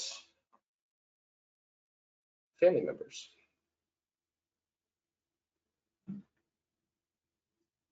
I don't see anything in the chat right at the moment, but I will certainly let you know if anything pops in. Awesome, thank you. Let's keep rolling then, guys. On the nav bar, right above family is the contacts link. It's gonna look very, very similar. So when I click on contacts, I actually don't have any for Michelle at this time. So in the upper right-hand corner is your add contact button, very straightforward. What you'll notice is that it looks very, very similar, like I said, but at the bottom, all of those kind of reporting checkboxes, the guarantor, dependent, lives at home, all that doesn't exist, okay? So our contacts don't record that information. What we do have up here is the contact type dropdown. So maybe this is where you're going to record parole officers, social workers, maybe legal help, clergy members, an emergency contact, if it's related to a school.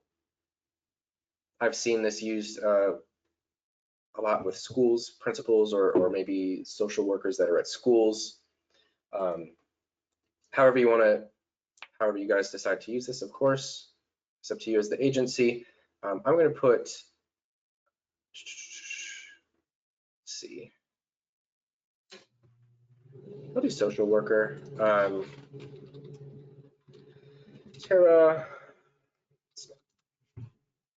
and you can put in the contact name. So I chose a contact type, put in the contact name. The one thing that I do like to point out with contacts is that this first phone field is what's going to show up on the overview information once it's been saved. So even if it's a cell phone, even if you know, whatever the primary phone number is, the primary contact phone number is for this person, we always like to suggest to put it in the first phone field because that's what's going to show up in the overview information, and it just saves you time from having to search for it more in depth later. You could, of course, go through and enter all that information if you needed. The ROI checkbox is here for you again. Your notes are here for you, but just in terms of demo, I think you guys are probably okay with understanding the text fields there and your drop downs. So when you're ready, go ahead and just click save, and that will save that contact.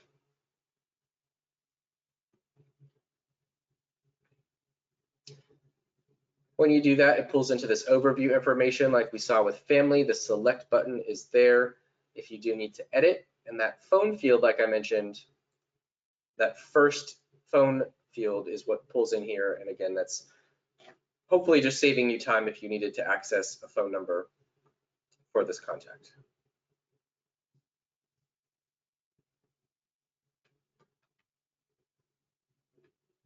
Let's go ahead and keep adding to this record. And what we're going to do next is actually add a warning.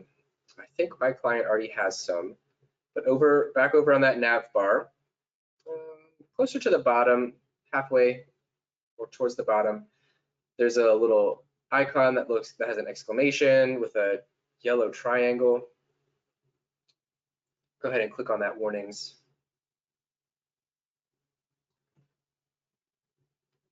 What that does is brings us to our warnings page here, and I do have a couple.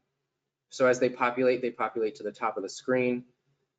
At the bottom, this is where you can actually add in a new client warning. Warnings are here for you to add any information about this client that would be helpful for other employees to know before they interact with this client. So you can see the examples that I have up here for Michelle right now. She's prone to violent outbursts. If you're out in the community, and you are doing a home visit, a good warning is, hey, park in the visitor's parking spot. Definitely don't want to get towed. Lots of other ways that these warnings can be used. But if we go to add a warning, the start date always populates as today. Our best practice is to not end date them right away, to leave that blank for now, because you don't necessarily know when this warning is no longer going to be relevant for this client. You could, of course, always come back in and end date it when it is no longer relevant. But for now, we want this warning to show up throughout the system in the places that it does for as long as it needs to be relevant. So keeping that end date open is preferable. Next to that, you have the level of warning. So you can see right now I have a high, medium warning that are listed. You also have low and urgent. You guys as an agency will continue to discuss what constitutes each level of warning, being very, very careful to consider what really constitutes an urgent level warning. We really want that urgent warning to mean something when that pops up and to truly be urgent. And so that should only be used in few cases. So as an agency, again, you'll discuss what really constitutes that urgent warning so that when you see that, you know for sure you need to look at this and make sure that you're paying attention to what that says. I'll go with low here. The is roommate warning, you don't have to worry about. That is for Credible's inpatient module. You guys don't have that, so you don't have to ever worry about checking that box. So then let's put in here low level warning as COVID exposure. I think you might actually have some fields for that in your profile, but my mind was working really slowly, so that's all I could come up with right there. So that's what I'm going to add there. You could, of course, add whatever you'd like, and when you're ready, click the Add button.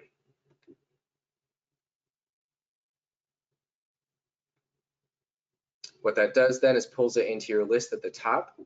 And if you're looking at my screen or would like to glance at my shared screen, your warnings will always be sorted in level order. So the most urgent at the top of the list down to the lowest level urgency at the bottom of the list. And if you ever needed to edit, like if this, if this COVID exposure is no longer relevant, I could go back in and end date.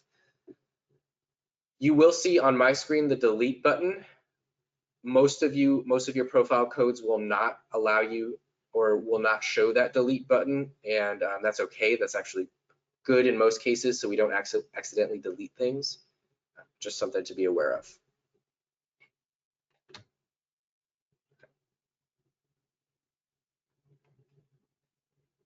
I haven't seen anything pop in, but I do just want to make sure and check and give you time to answer or have questions. So anything so far about client's profile, adding family members, contacts, warnings?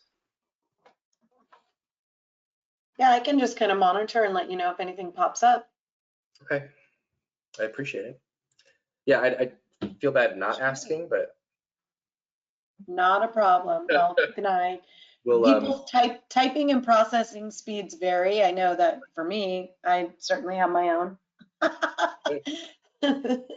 So just I'll let you know when something pops up. Thanks, Scott. absolutely. Don't be afraid, guys. If you need to, even if you want to raise your hand and ask a question out loud, just let us know. All right, guys. Three more pieces of functionality here in the client's nav bar that we're going to go through. These ones are slightly more medical related, so I don't know how frequently you might be recording this information, but we did decide with the project team that it would be good for you to go through. So we're gonna look at adding an allergy, updating their medical profile, and capturing a medication. So not prescribing, but just Michelle said, hey, I was previously on this med from an outside provider, just so you know, and we might want to record that.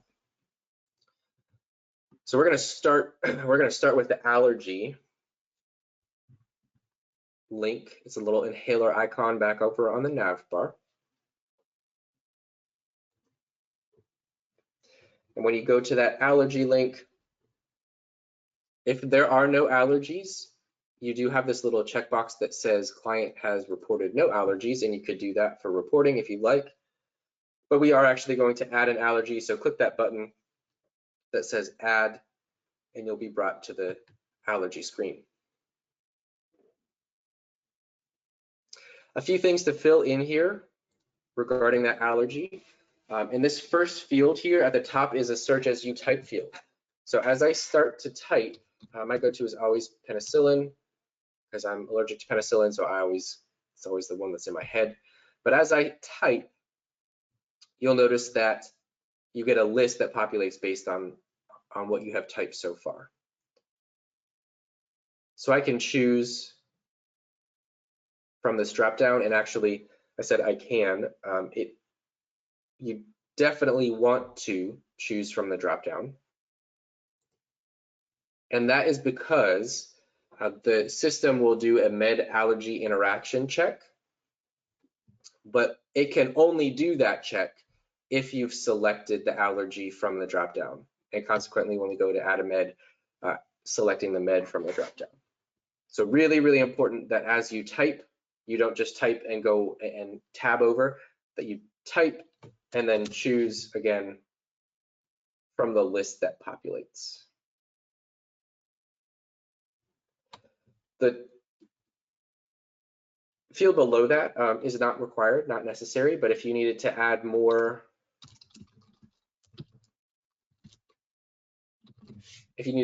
text or more depth to that allergy, so like maybe we're not sure which specific penicillin it is, it's just a broad penicillin allergy, we could add that, whatever might be pertinent information to know. Then we have the severity from fatal to mild. We also have life-threatening.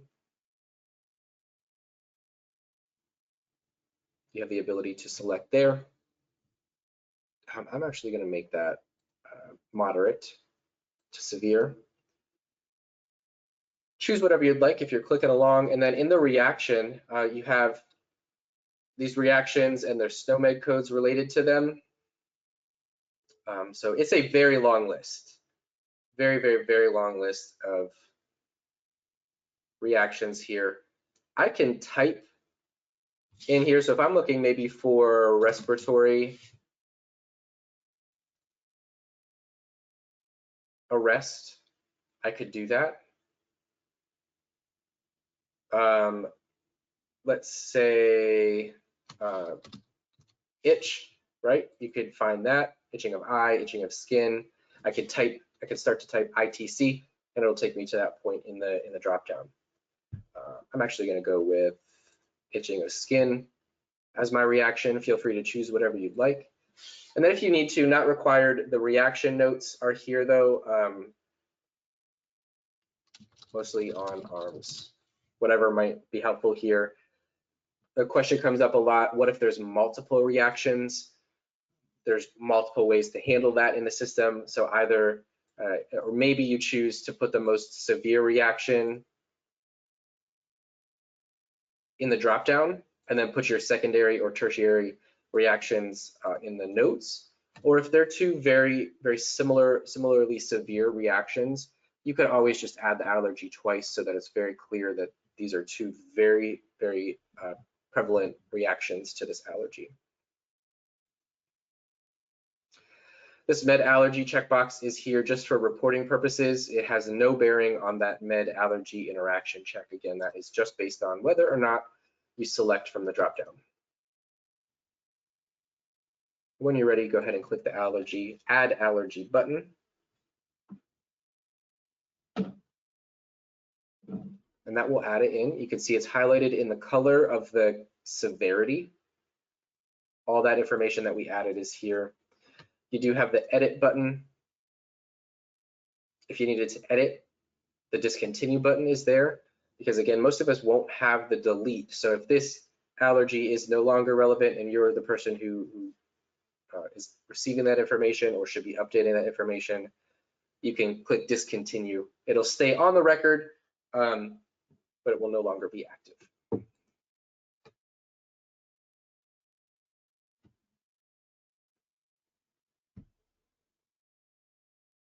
All right. So that's our allergy portion, guys. Let's add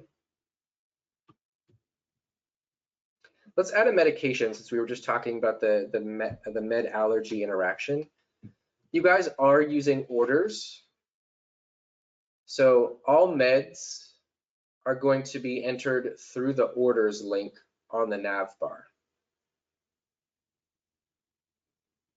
So I'm going to click on orders. And when I do that, just a quick overview here, you'll see, I'm going to zoom out just a little so you can see the whole page at once.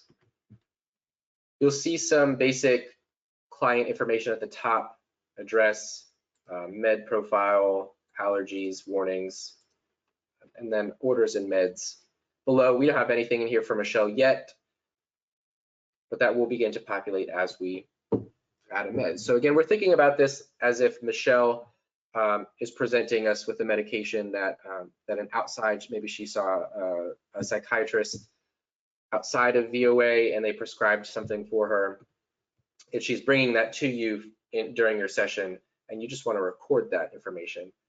Again, I go to orders, more actions up here, and then add medication. And that brings me to my add med screen. And this medication text field is a search as you type field. And I do just want to point out here that med allergy interaction. So because I typed in penicillin as the allergy, I just want to show you what happens with that check. So if I go to capture penicillin allergy or penicillin med, you will get this pop up. So the system is catching that. Again, because I chose the allergy from the dropdown, I chose the med from the dropdown, the system now knows to do that check. And it's doing that for us. So I'll go ahead and just clear that med. And what I'm going to do is say that, let's say she's on Ativan. So I'll type in ATIV, and those results pull in at the top. So I'll click from the drop down there. And then the rest of this, excuse me, is fairly straightforward. We're just capturing the information that's being presented to us, action, dosage, the instructions that might be listed with the prescription. So I'll just go through this. My action is going to be take, let's say 1 in the dosage here, capsule. And if any of this is wildly incorrect, I apologize. I don't have a clinical background, but we'll say by oral route. And let's say 2 times, oh, not 5, 2, not 21. Sorry, my fingers are just hitting all kinds of buttons today. We're gonna say 2 times per day. And then in those instructions, maybe the prescription said once in the morning and once in the evening, take with food. Okay. Whatever might be there that you need to capture, you could. If there's a rationale attached to this, especially if it's maybe an outside med and you want others to know why she was on this, you could put that rationale in there. We can report whether or not this is a prescription. This is, of course, not actually making a prescription. It's just telling us whether or not it is. And if there was an external provider that has already been entered for this client, you could attach that external provider. They're down here in blue.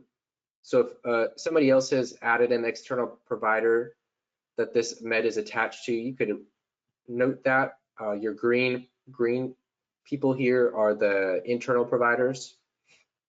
But let's say this was prescribed by Michael.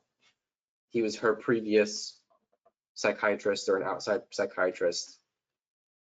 And then of course you're capturing the quantity at the time that is given to you. So maybe she only has 12 left, she has 1 refill left, and CVS is her pharmacy. We could put the date that it was started. So she tells us that I started this back in March, maybe. So I can put that date in there. And then once you have that information captured appropriately, you'll just click the Add Med button, and that will add both to her orders and to her current medications. Once it's added to that med list, you could pull up and print out the monograph if you needed to. You'll notice that the status is concurrent. That means it's from an outside provider. If it was an internal provider, it would just say current. And then if you needed to provide the client with any kind of medication, uh-oh, that link's not working for me.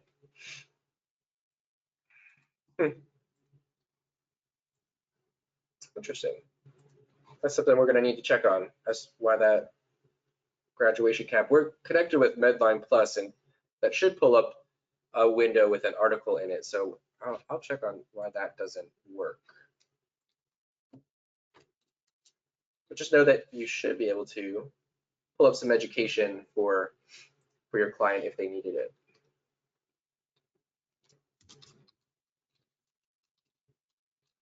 Just give me 1 second to note that, guys, and I'll be right back with you.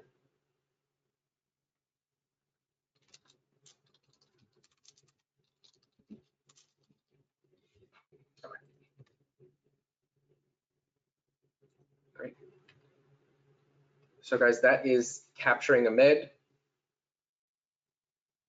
And let's do one last thing then. We're gonna update Michelle's medical profile, or your client's medical profile. And that's again over here on the nav bar, just above orders. Go ahead and click on that.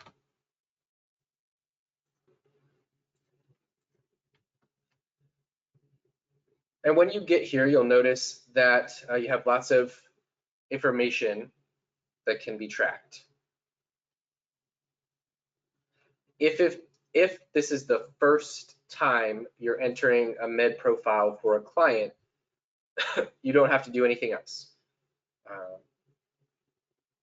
I'll finish that statement after we go through and add this first profile. So let's say Michelle is 5'6", she is 122. So you have your height and your weight. The BMI will automatically calculate once we save it. Check-in notes here are just related to kind of med information, or kind of the medical state at the time.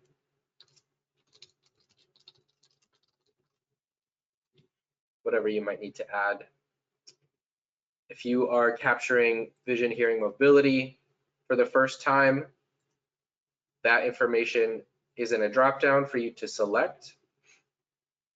I'm going to say she's normal with correction. Hearing is normal without. Mobility, she walks independently.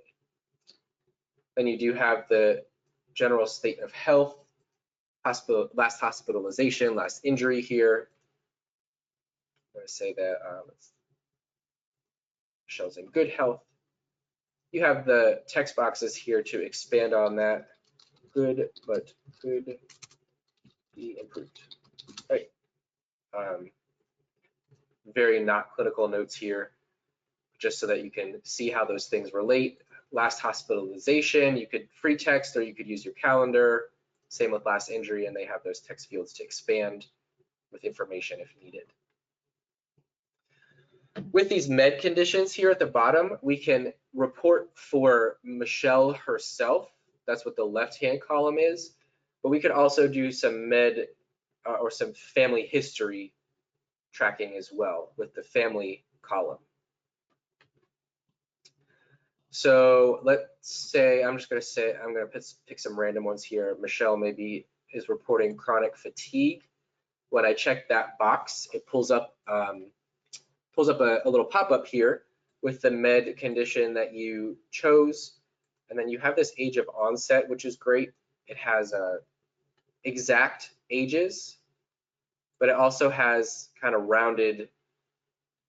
roundabout ages as well, teens, 20s, 30s.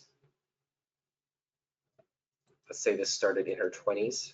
And then another place to add any extra notes if you needed to. As always, we'll find that update button, save, complete, or add. In this case, it is update. And that will pull in the information that we just entered. So age of onset, 20s.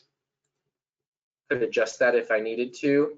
And those extra notes that we added pull into the right-hand side. Let's say that she's also reporting some family history as well. Maybe there's a family history of Alzheimer's. I could click this little plus sign. And now this is an important thing to note for you guys. In order for these family members to populate in this dropdown, they have to have already been added through the client's record on the nav bar. So we did that already. So you should have at least, if you're clicking with me, you should have at least one family member here. I'll pull in Barbara, her birth mother, and say that her Alzheimer's kicked in her 60s. You have the ability to select the age of mortality and extra notes if you need to. And then we'll do that add family member to save that information.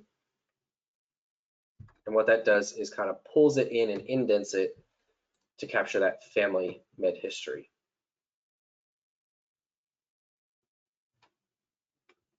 Lots of course, medical conditions here to record. You have your other checkbox if you needed to specify cancer, autism, or diabetes type. You have those at the bottom here. And then we'll, of course, click our Save Medical Profile button, and it'll do exactly that. You'll notice that the BMI auto-populated here at the top. If I'm capturing a new med profile, this is a new session with a client. Think about it like pages in a book or pages on a chart. I'm going to turn the page and start a fresh profile. Same thing here in our EHR. I need to turn the page. I need to click this Start New Profile button. Otherwise, I'm overwriting the old profile. So I'm just going to do that real quick for you guys. She's still 5'6". Maybe she lost a little bit of weight. She's down to 115. Okay. New check-in notes. Go here. That clears out. But these more long-term bits of information like vision, hearing, mobility, they'll stick from profile to profile. Those med conditions that we checked will stick from profile to profile. But those things, again, like the height and weight, the check-in notes, the general state of health, all of those will clear out for you to be able to update. And then, of course, once it's complete, you would save that new med profile. And then you do have a history button up here if you needed to view any old history. This will be a nice long list as you begin to make new pages. But it'll give you the overview. If you wanted to, though, see the full information, I could click that view button and pull all that in.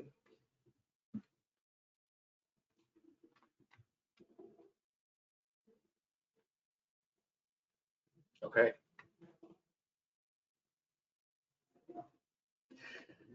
That, guys, is the end of the client related information. So I know it really looks like nothing came in, but I do just want to put it out there, make sure that we're all good. If you wouldn't mind, it is pretty quiet. If you wouldn't mind just checking in with me in the questions box maybe, or raising your hand, just let me know that you're good, that you're there, that you're tracking with us. If you want to put something in the questions box, say, hey, good, raise your hand. Just let us know that you're there and feeling okay.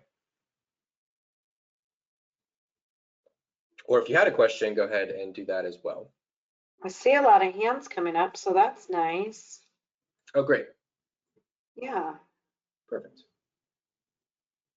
We had a lot of hands that raised. Some raised and lowered. Actually, a lot did, but we did have a lot of hands, Scott. High fives. I love it. I appreciate it. Thank you for just checking in with me, guys.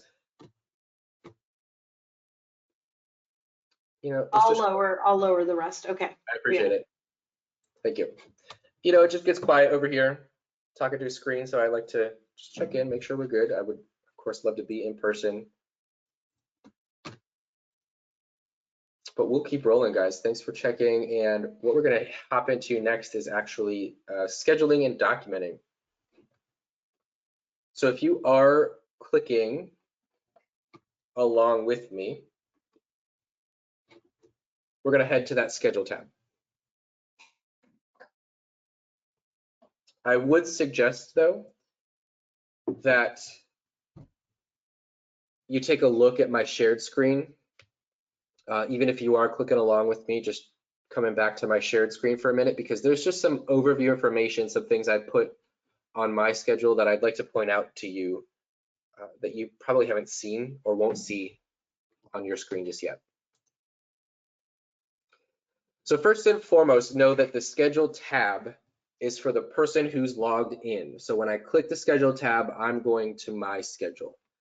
I could view other employee schedules by going to the employee link and finding them. Same thing with clients. I could view a client's schedule by going there and finding their schedule.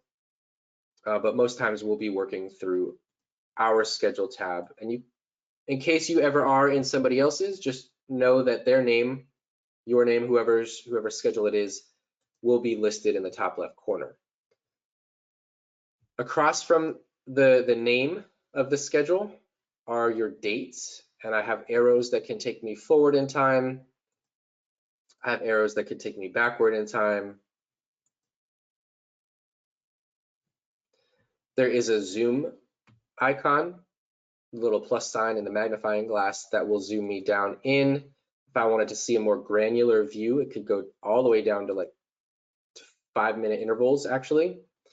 Of course, that's a whole lot of scrolling. If you do like to view it that granular, that's fantastic, you can. I like to keep it at the hour time frame, but that's just me. The icons across from the zoom are different views that you can have. So we're always defaulted to the week view when we click the schedule, but I could click on the 1 dot icon and that would give me my day view. That 1 dot icon turns into the week view. I've never actually counted, but I assume 7 dots on it. Takes me back to week. I could always click on the schedule tab though, like I said, to default you to that week view. And the icon with a lot of dots is the month view. And I can do that if I needed to maybe schedule out pretty far. It would be easier to schedule out a couple months using the month view.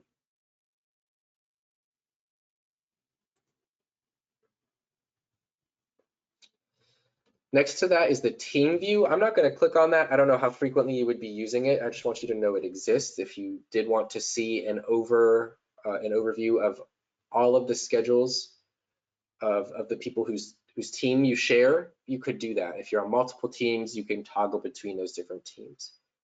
And there is a print view here as well. 2 more icons here. There is block time.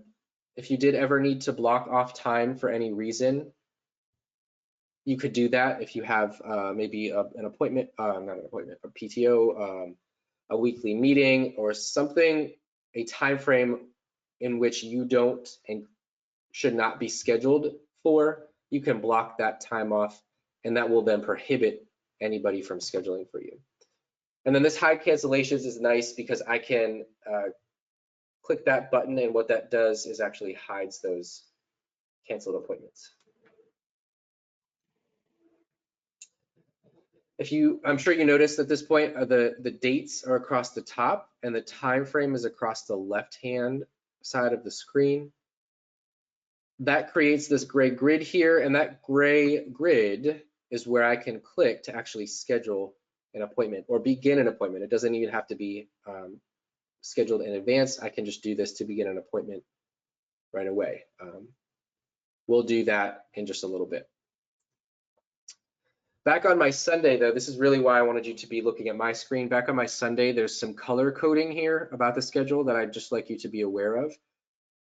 The first appointment that I have here on my Sunday is in this blue hyperlink, and that just means that it is scheduled.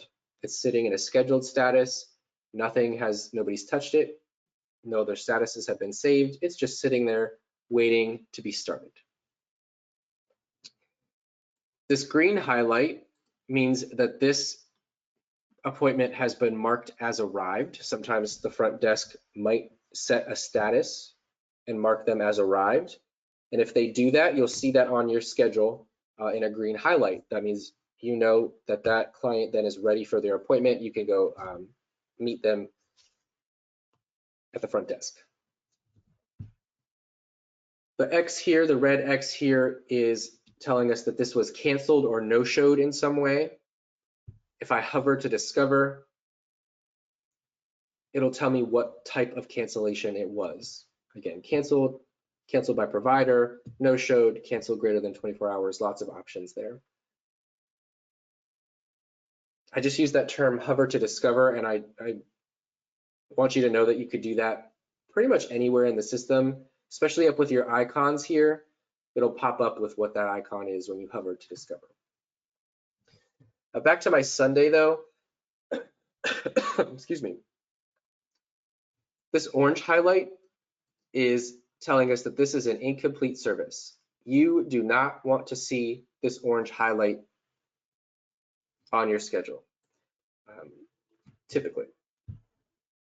That means I started this service. I clicked into the appointment. I clicked begin service, but I never actually signed it, submitted it, completed it. So it's sitting there waiting, either for you to come back and complete it so it can go out for approval and billing, or for you to discard it. But either way, we need to do one of those two things, and we don't want to see this orange color on our schedule. If you do see it, that means that you have something that you need to complete or follow up with. And then this black hyperlink is a completed service, and if you were to click on that, it would take you to the service information.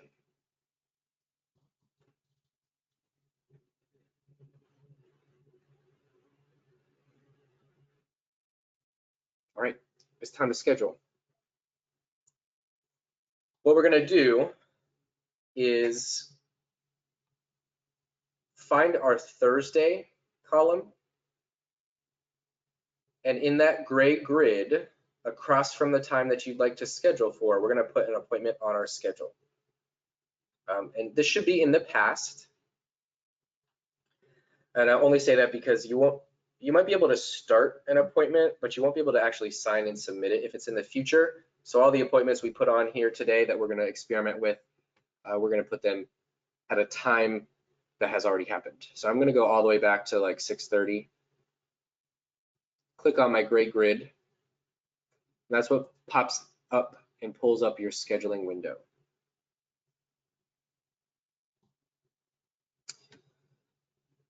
When we pull up our, excuse me, something stuck in my throat. When we pull up our scheduling window, we're thinking about our who, our what, our where, and our when. Who being the client, what being the service type, where the location, and the when, our date and our time. For the client, excuse me, for the client, you do have the drop down here. It's pretty lengthy. somebody yesterday in a session actually didn't see anybody in their client dropdown. And if that happens to you, there is typically a threshold on that for a max number of clients that will populate into that dropdown.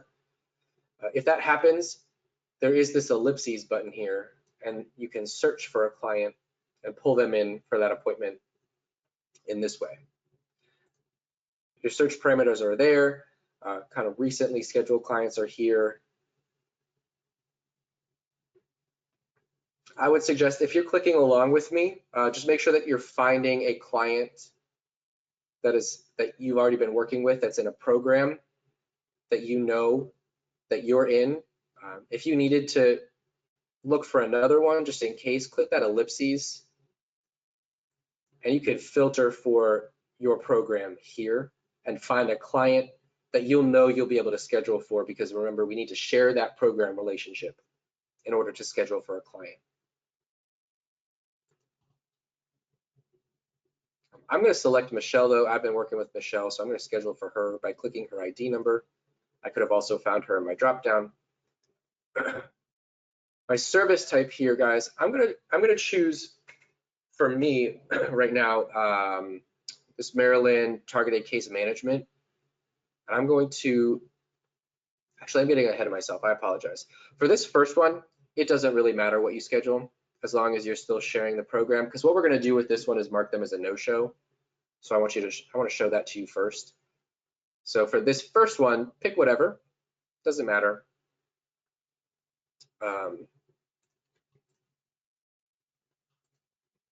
We can add our location now if you would like.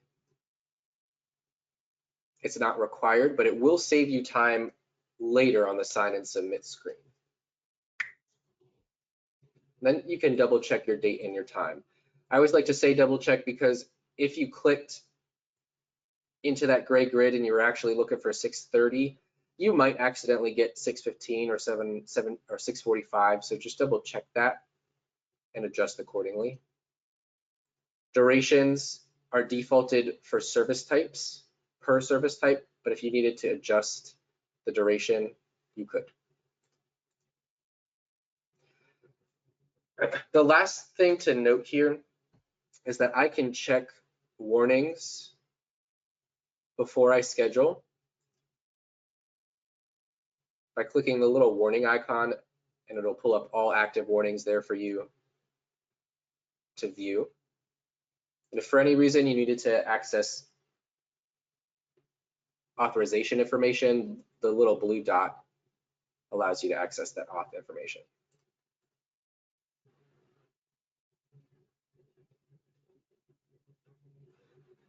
Once you have all of that filled out, click the schedule button, and that's what's actually going to put it on your schedule. If anybody has issues with that, let me know. Otherwise, I'm going to assume that you're okay and that you did get this appointment on your schedule. And I am fully aware too that front desk might be scheduling appointments for you, so you might not do this process every time. You might have them already scheduled for you, and that's okay. But just so you know how to do it, so you know what that process is, we will go through this. Once that appointment is on your schedule, it is in that blue highlight. If you hover to discover, it'll tell you what kind of appointment, what service is scheduled.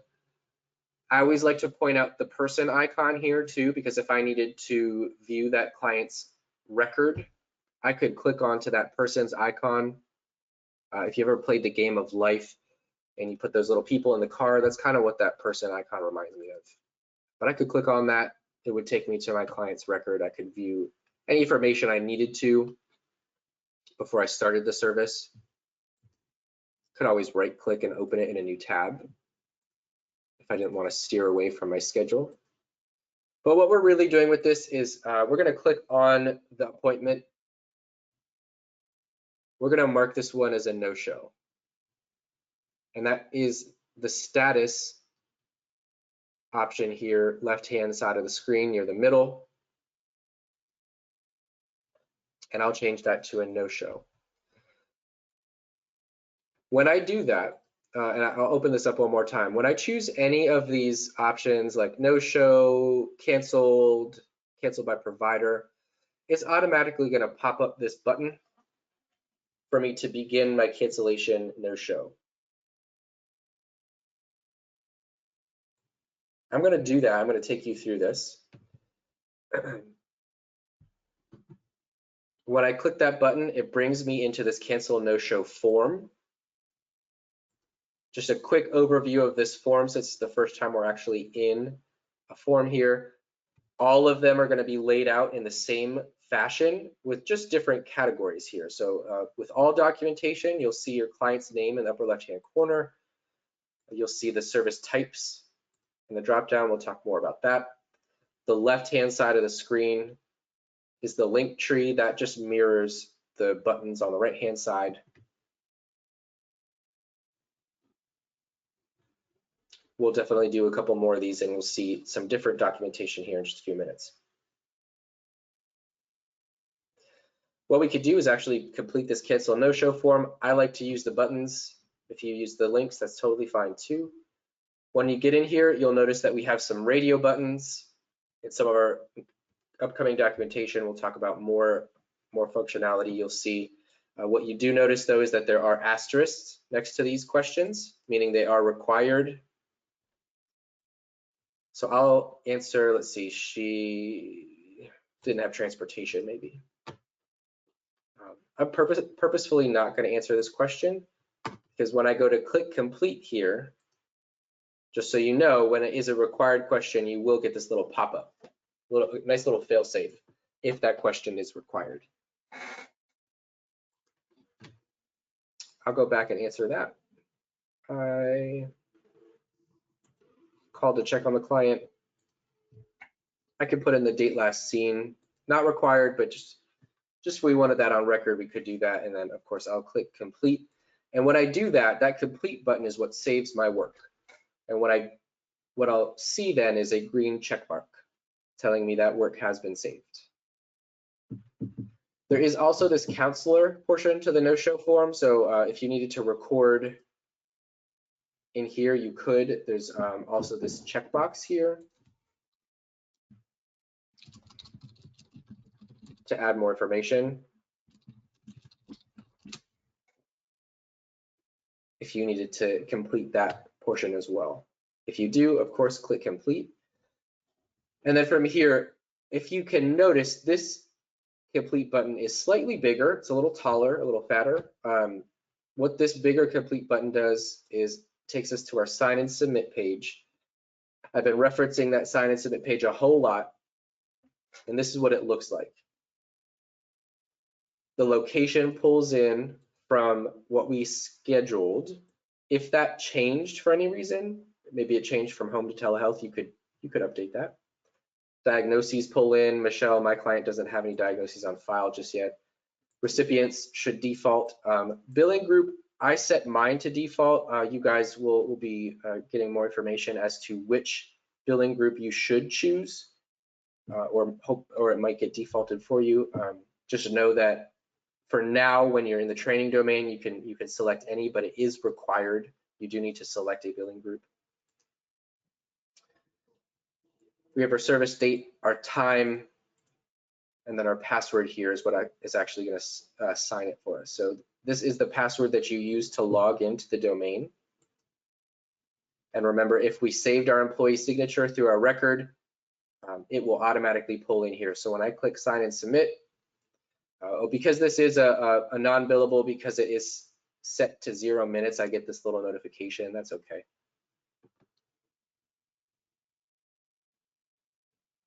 We're going to sign and submit that, and it's going to redirect us to the service tab. So that no-show form should go by very quickly once you, as you don't have somebody talking you through each little bit of it. But that's how you would walk through that process. And then it will be marked as a no-show. And captured that way.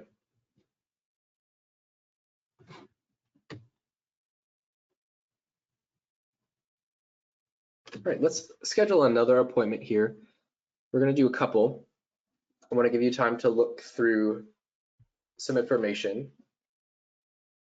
And Patrice, I just have to check in with you. We were looking at a collateral note. I just want to make sure that that is still the same. So I'm looking at this collateral or contact note. That would be our equivalent of a progress note, right? When I was experimenting in the domain, the TCM adult is equivalent to your progress note. The contact note here is Morelli. Where is she?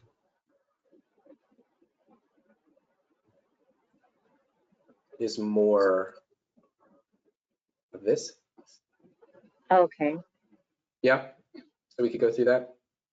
Yeah, we can go through that. Okay, and then I'll do that TCM adult, which is like the progress note. Great. Okay. Thank you so much. Yeah, you're welcome. So, guys, I did a bunch of quick clicks there. I'm actually gonna delete that real quick and just do that for you again, because there's stuff that I wanted to show you. If I'm ready to schedule this appointment, or let's say this is not a previously scheduled appointment, I just need to document.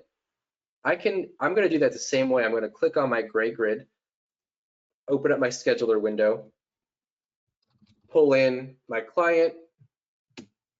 That service type I'm going to show you here real quick is the contact note. I'm working with the case management again.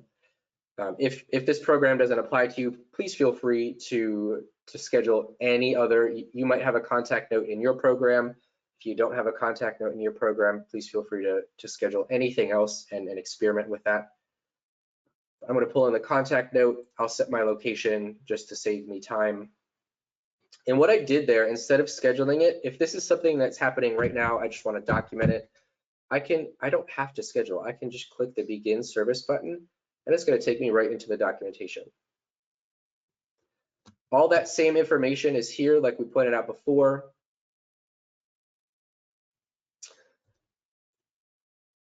Sorry, I was double checking my notes and I kind of lost my train of thought there. Our client is listed at the top.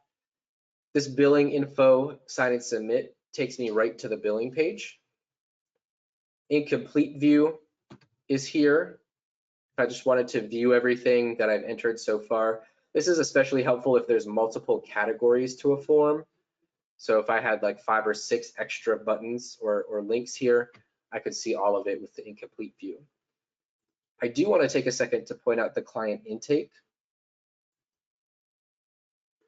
The client intake is nice because if I needed to ever update demographic information, if in the middle of this contact note or session or whatever I might be doing, this client intake link is pretty active in all of your forms.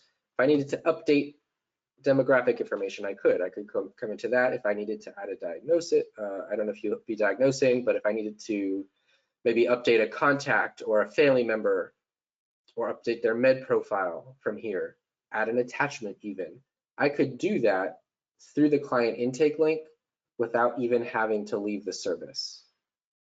So that's a great feature there.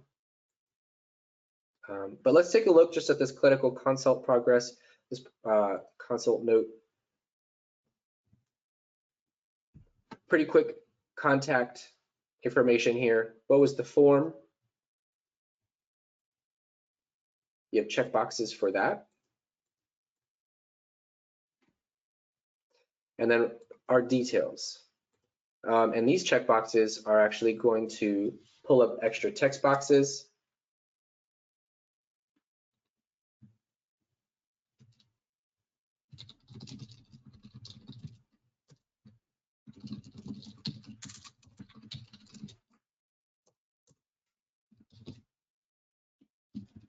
Right, I want to actually put my real phone number in there. Reason, I'm just going to do this quickly because I think you guys probably understand the functionality at this point.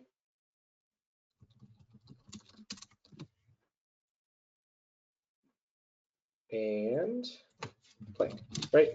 The one thing I will point out is that when you see the ABC and check mark, that is spell check enabled.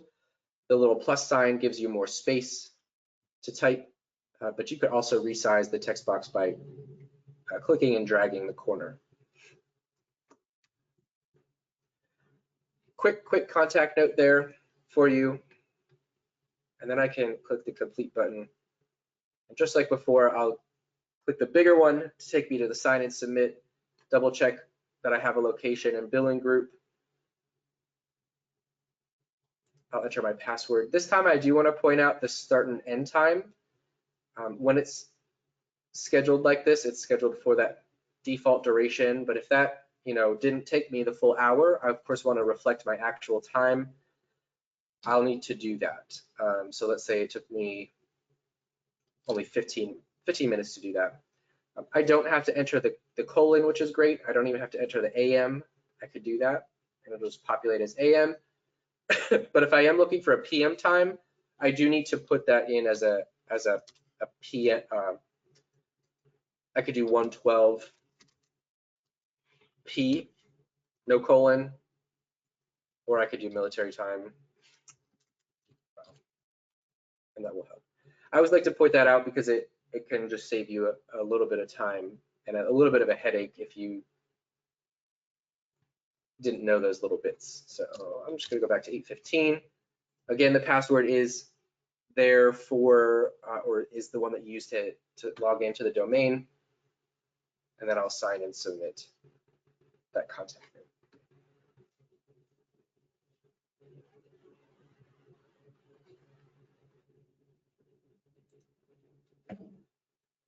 Okay, we have been at this again for a little over an hour. I know we are only here until 1, but even if we take a 10-minute break here, we'll still have plenty of time to cover the rest of this info. So if you guys are okay with that, I'd love to let you guys take a step away from the computer for about 10 minutes. So I have 12:05. If you guys want to come back at 12:15, we'll step away for 10 minutes and then wrap up. So I will see you soon.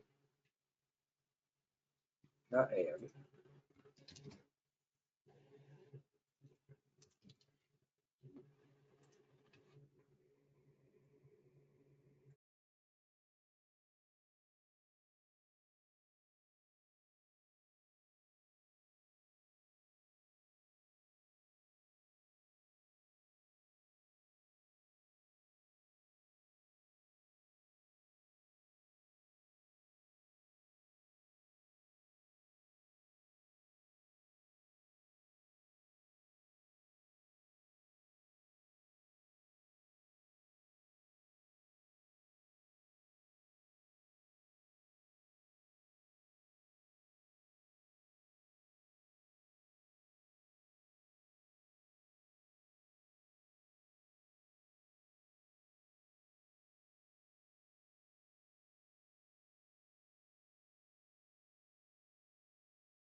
Okay, everyone, I am back. I have 12:16 actually. Hopefully you are all back and ready to roll here. Just a few more things to finish up with our session today. We are going to be back on that schedule. And on Thursday again, I'm going to click into the grid and schedule us another appointment. This time we're going to look at a kind of a basic progress note. And I do know that we have members, I mentioned this before, but just to say it again, we have members of different programs here. So I'm going to schedule again through that case management program. In terms of the actual title of your progress note for your program, it might be slightly different. Of course, stay tuned from people at your agency to make sure that you're accessing the right form here. Just always remember that once you know how to complete one form, you'll know how to complete all of them. Just different categories and questions to answer. So I'll pull in my client again, Michelle. My service type this time is going to be, for those case management, the Maryland case management is going to be that TCM adult service. If you don't have that, the closest thing for the rest of you will probably be an individual therapy if you wanted to access that.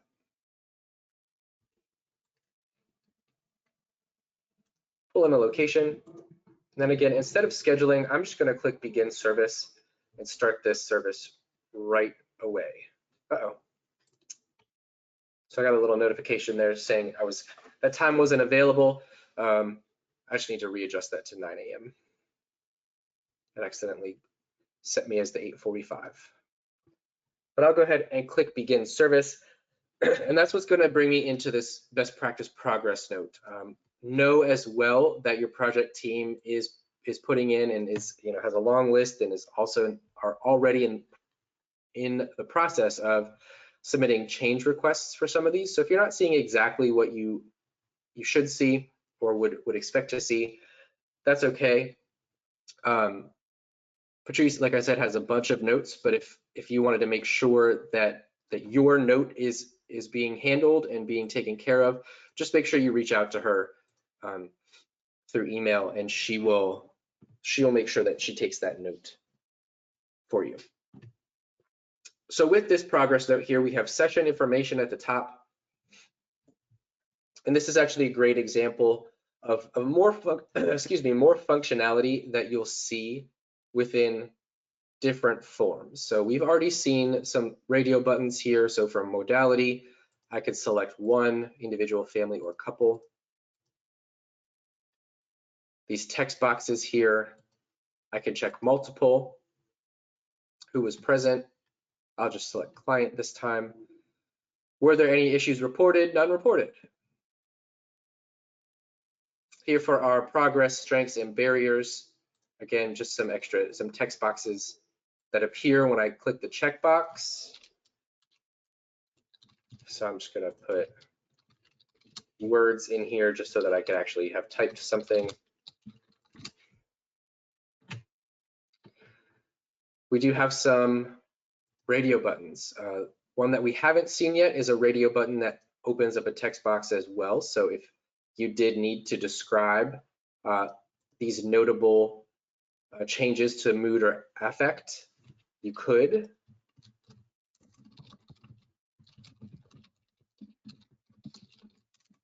So you might see some of those radio buttons appear in other forms as well.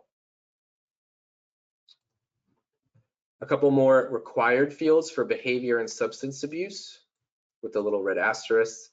I'm just going to go ahead and say none there. Again, some of these radio buttons might open up an extra text box. And this is a great feature that you might find and might see. If I don't need to do this risk assessment, when I check this box, the rest of that information disappears. So I don't even have to look at it. So some items are hidden until I check something, and then the reverse of that might happen. Sometimes when I check a box, it might subsequently then hide things. Let's just see that again. I'm going to go ahead and check that and not fill out that risk assessment.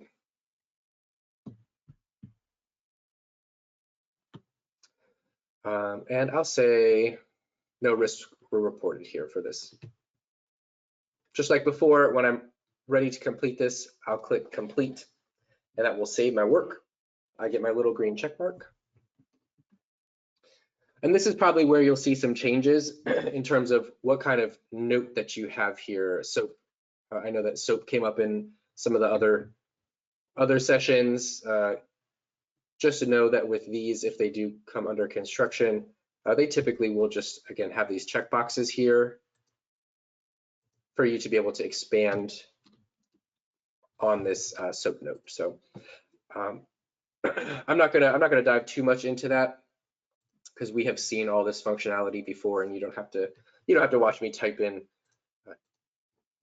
random words into that. So just know that you will be able to record your note within whichever one ends up being there once they are changed for you. I do want to take a look at this diagnosis though, because this is a great example of injected information. I don't have a diagnosis on file for Michelle.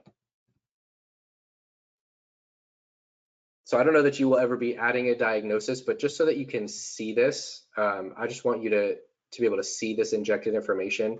I'm going to go add a diagnosis for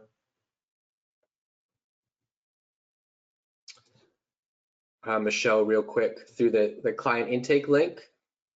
I'll find the diagnosis tab. I'll enter a new diagnosis here. Search as you type here. Again, I'm just kind of breezing through this because I'm not sure that you will really be entering diagnoses.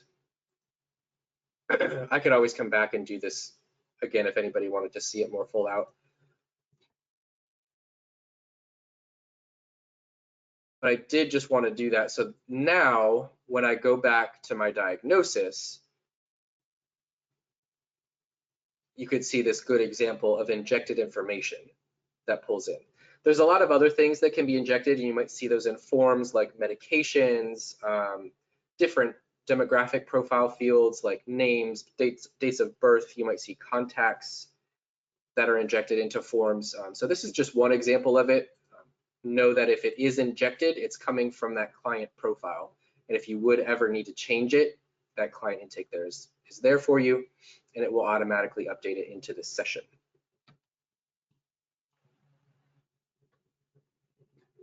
Hey, Scott, I've got a quick question that flowed in.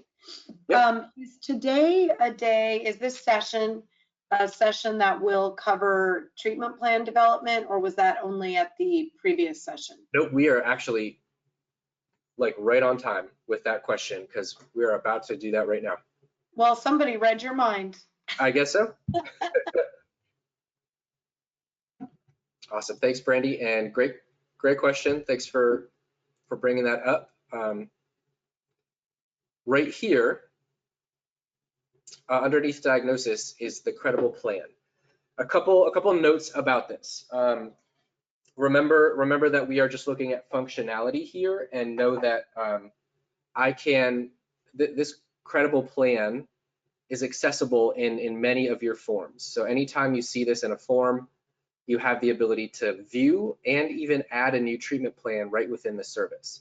In terms of your specific workflow, I can't tell you exactly which service you might be doing it through, but I'll also show you where the treatment plan lives on the client's nav bar, in case you would ever need to develop a treatment plan through the nav bar, or view or edit or update through the client's nav bar as well. But right now, for today's purpose, for training, we're going to see it through a service. And anytime you see credible plan, or you guys are in the process of relabeling everything to say treatment plan, you could click on that. And if there was a plan on file, it would just appear. It would be full out here. But I don't have one, so we're going to go through the process. We're going to click add new treatment plan. You have two plan types right now. Yesterday I did the DC plan, so I'm gonna do the Maryland plan today. I think they're pretty similar. But if you are a DC person and you're clicking with me, go ahead and do the DC treatment plan. If you have questions, just let me know. I could go back and look at it and answer those, but they are all laid out pretty similarly as well. So you will need to select your plan type first. When I select my plan type, that's what actually starts to populate all of this information here that I can then fill out for my plan.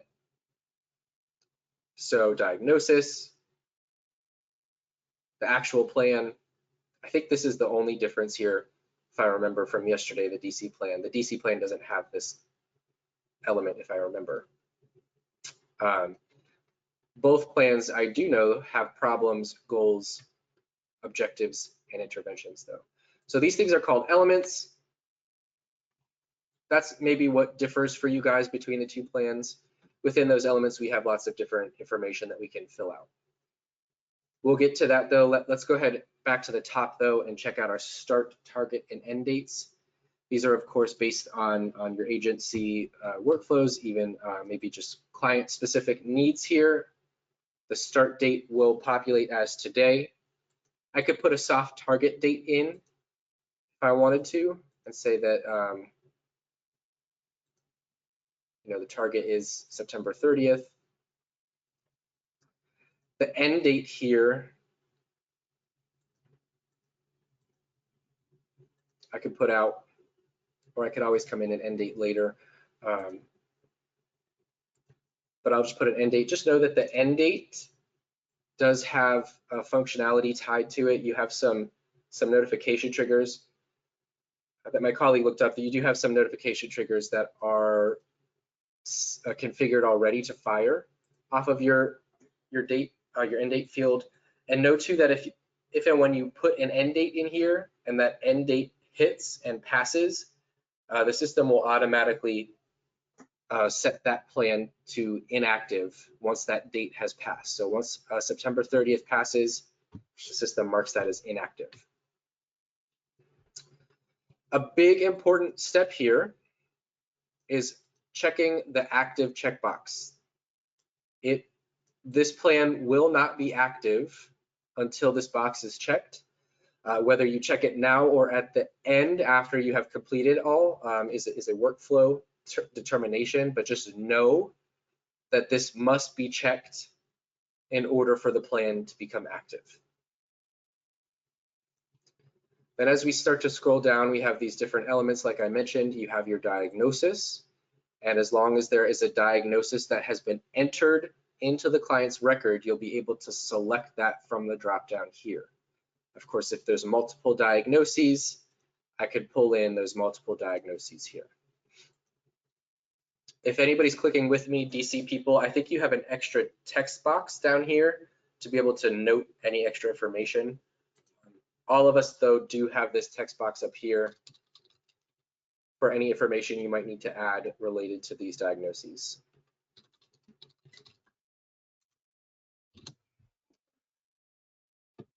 What you will notice is that some of our elements do have start, target, and end dates that are here that you can use that are based on the start, target, and end dates that you have at the top, but they can be adjusted if needed for that specific element.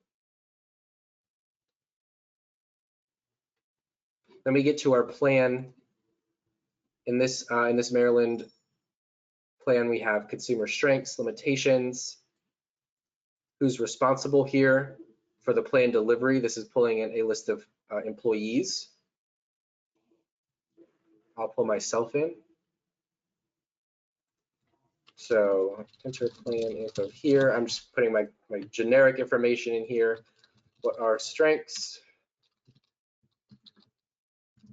Right, what are limitations? You would of course be filling out this with very clinical, appropriate documentation. Your criteria for discharge could be entered as well. As we continue to go down, we have then our problem tree, our problem, goal, objective, and intervention. So you can enter your primary problem. This text box does have a limit to it. I think it's about 500 words, 500 words or 500 characters. I forget 100%. So you do have this secondary text box for overflow. I've seen different agencies do different things, maybe put the generalized problem here in a more concrete or personalized or individualized description in the second text box, but both of them will always be there for you, so just know that. So I have my primary problem, then I can go down and enter my primary goal. If I needed to flow into my description, I could. You have your goal selection, you have your baseline assessment. Okay, if you needed to put your consumer's comment in here, you could enter that information into the consumer's comment. And you have a drop down here to be able to select the domain for this goal. Communication, dress, health practices, nutrition, safety. I'll say productivity. You have those date fields to be able to date this goal if needed. We'll do our primary objective as well. And then we can put our primary intervention in here. Before I type into this one, I just want you to know that there is this thing called the golden thread. So with that golden thread, you could pull in documentation, you could pull in orders, you could pull in meds. So if anything, like if any of those meds orders were pertinent to this plan in any of those categories, I could pull that in. And I'm using meds because that might be an appropriate intervention here, possibly. So if I needed to, instead of having to type this intervention in, I could just pull it in by clicking add, and it's going to pull into my description box.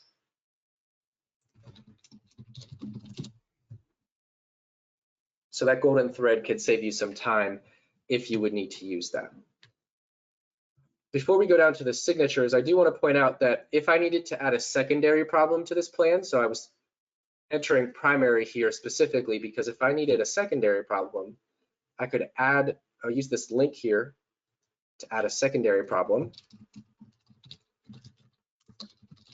and add a whole, secondary tree down for that problem by clicking add goal, add objective, and build a whole new tree.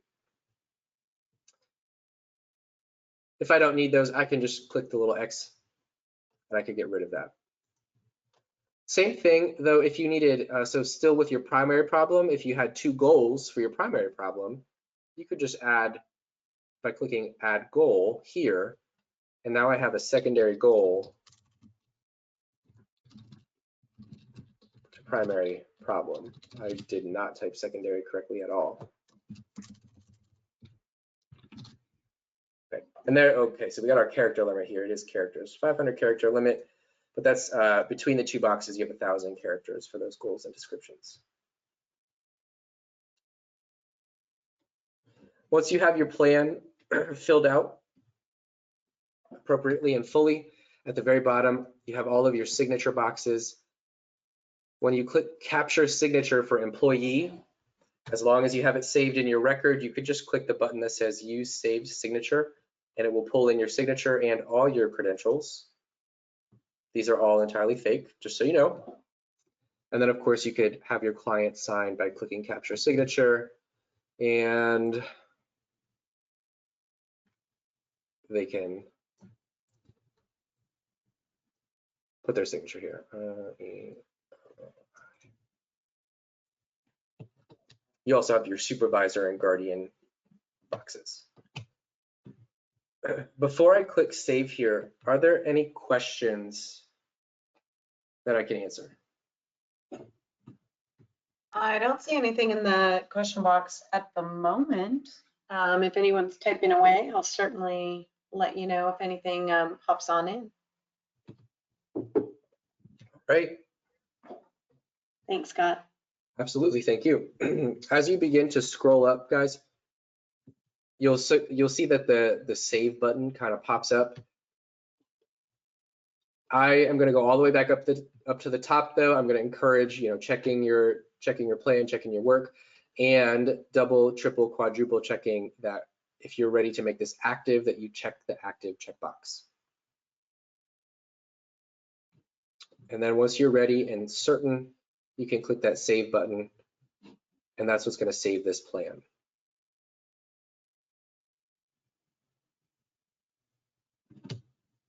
Now that this is active, now that it's saved, anytime that I go in to a service, I will be able to view this plan as long as the Credible plan is active within that service. I'll also be able to see this plan within the client's profile. So I'm going to open up the client tab in a new tab. And I'm going to go to her profile this way just so that I can stay in that service. But if I go to Michelle's record now, on the nav bar is this treatment plan link. And you do have that new treatment plan button up here if your workflow dictates that you create a treatment plan through the nav bar. It's the same process we went through, just through the nav bar, clicking new treatment plan, and then everything else will remain the same. But in here as well, once a plan has been activated or started, you can view, you can edit. Know that there are rule sets on the back end that once a plan has been started and a signature has been added and it has been saved, you can hover over this eye to let you know what you can and cannot change. So there's a lot of stuff in this plan that once the signature is on and saved, you can edit. But this is also where I can copy a plan over. So if I'm getting up to that review time, I'm reviewing the plan, and I need to copy over, I can copy all of that information. I can end date it. I would save it with that end date, and it's going to actually copy over that plan. I would still have to go in and view and activate it and click that active checkbox for it to become active. But that's how you would copy over, maybe in terms of an update and a review when needed.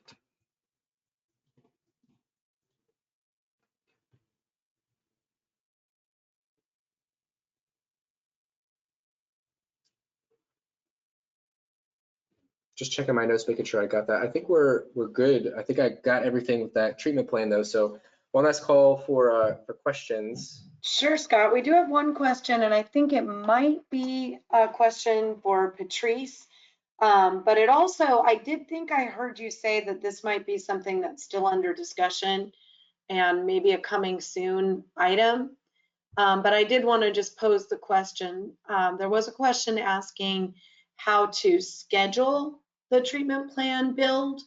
And I think I heard you say, has that service type in which the treatment plan will be built, has that been identified yet? That's actually a great question for Patrice, because I'm not 100% on that. Sure. Yesterday, we spoke yesterday about scheduling notification triggers for when a treatment plan needs to be updated, if it's 6 months, 3 months, 1 year. Internally, we're going to have a discussion on what we want our workflow to be, but that was the short discussion that we had yesterday about notification triggers and treatment plans. Okay, great.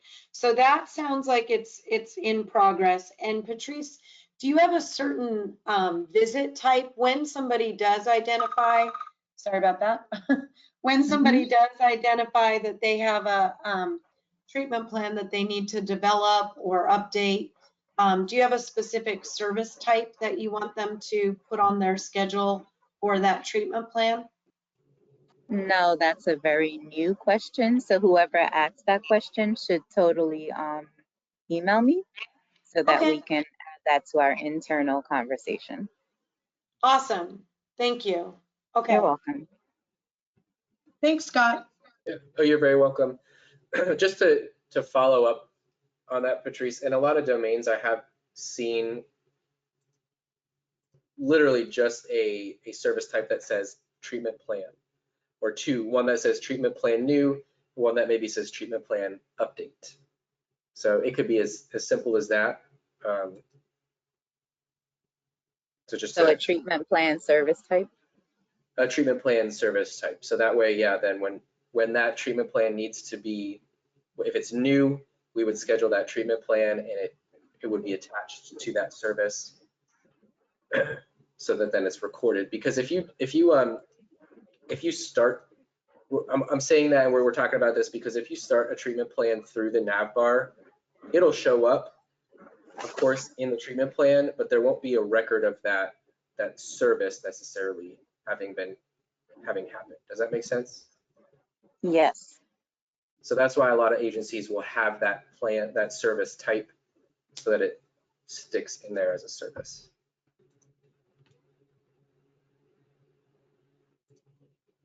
Good questions, guys. Thank you for that discussion. I'm back here on still in this kind of progress note. We did a lot with that. We did the session information, checked out a SOAP note, injected the diagnosis, created that plan. There is a session wrap up here.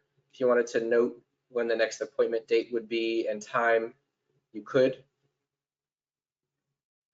Just know that this doesn't put the appointment on the schedule. It's just recording that we discussed the appointment date and time in here. So what I'm actually going to do is complete this progress note. Location pulled in, billing group, make sure that you select. If it's not defaulted for you, of course, you can adjust that start and end time to reflect actuals if needed. I do want to point out here this extra button, the save billing info. So let's say I didn't have time to finish every piece of documentation, but I wanted to make sure I noted the end time. I could come into my billing info, enter my end time, and click this save billing info, and it would save this for me, save this time, and I could then come back, complete documentation, and sign and submit later. I'll enter my password for the domain. Note too that with the signatures, I don't think I pointed this out before, you can always capture signatures here for clients, supervisors, or guardians on the service as a whole on the sign and submit page. But I'll go ahead and click sign and submit. And that will save, or that will submit the service.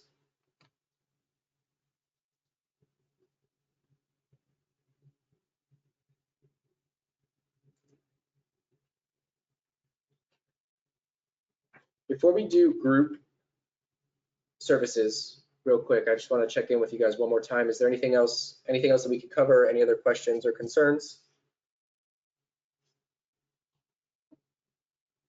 I'm doing a quick scan, Scott, and I don't see any questions about that. I do have something in the chat that I'll work on separately. Okay. But I think we're good for now. Sorry, my multitasking is no good at all. Not a problem. Okay, I'll take care of that. Thank you so much. Okay. Last thing with our scheduling here, our group services. So you guys already have some predefined schedule groups. We call them schedule groups in Credible that you might be using. If you are clicking along with me, this might be a good time to really pause and watch, only because groups can get finicky, and that's because that we still need to have a program relationship between all of the clients, and you don't have clients in a lot of your groups just yet. They're created but with no clients in them. So it might be best if you just watch this process. It does start the same way by clicking into the schedule, opening that client tab, and then at the very bottom are where all of your schedule groups live. So I put some fake clients into this group counseling group. So I'm going to go ahead and do that. And pull in that group counseling. The service type, I don't think my my case management has that service type. So I'm going to go up here with the, I know the MD OMHC does. So, and that's the group counseling service type. Again, all of the members of the group must share this same program because we have that program relationship lockdown. I'll pull in a location, and I'm going to just put this on the schedule real quick because I want to show you a couple things. When I schedule that group, the name of it pops up. The number of members in the group appear in parentheses. If I wanted to check the roster of the group, the person icon here will take me to that roster. This is also where I can mark a no-show for a group. So I clicked on the person icon, took me to the roster. Let's say Chris, let's say Chris is a no-show. I'll click on his schedule button. I'll click on his appointment, and I can mark him as a no-show here.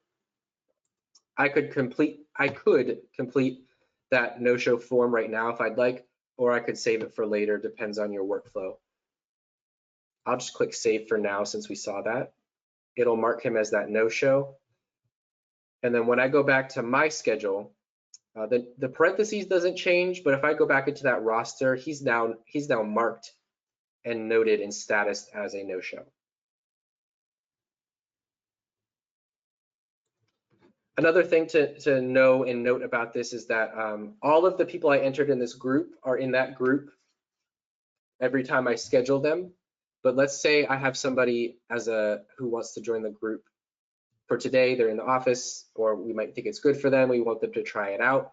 I could click into this appointment, and you'll see my group members are kind of highlighted here. But if I wanted to pull in maybe somebody as a one-off, I could do that. Let's say Michelle is considering this group, or we're considering it for her. I could search for them, of course, but she's showing up in my recents here. So I'm just gonna click her ID number, and I'm gonna pull her in to this group. She is here, I promise. We got a long list. There she is. Okay, she's highlighted there. So I could pull her in as a one-time member, and then I can actually go in and begin this service. And our documentation, of course, is laid out in the same fashion. What's different now is that I have all of my group members in this dropdown. So I could toggle between all those members. The other difference here is this share form checkbox. When you check this box, you'll always get a notification telling you that it changed. But when it is checked, any information you enter into these categories will be shared between all the members in the dropdown. So great for notating information that needs to be shared. So this group information, group summary, what's the plan? We can enter all that documentation, click complete. And I'm on Credible test. He gets that check mark, he or she gets that check mark. Michelle has that check mark. And if I go into there, you'll see all of the same information. Same for Jeremy, same for Harka. So any information that I would like to be shared between all members, I want to have this box checked for, and you'll want to do that information first. You could even use that for client info. So let's say there is some client info that's shareable. So maybe everybody was actually active and interested today. All the members had that same information. I could share that. I could click complete. Credible has it. Now Michelle has it. Once you're ready to document individualized information, make sure you uncheck the box. Very important step. Dismiss your notification. And then I can begin to document individualized information. Maybe Credible Test offered input and was supportive. you have those a little extra space to add notes, place to note mood, and then any stressors, extraordinary events, none or new. So now that I don't have this checked, that was specific for Credible. If I go to Michelle and start documenting her information, she has the stuff that we shared. But I can now document for her.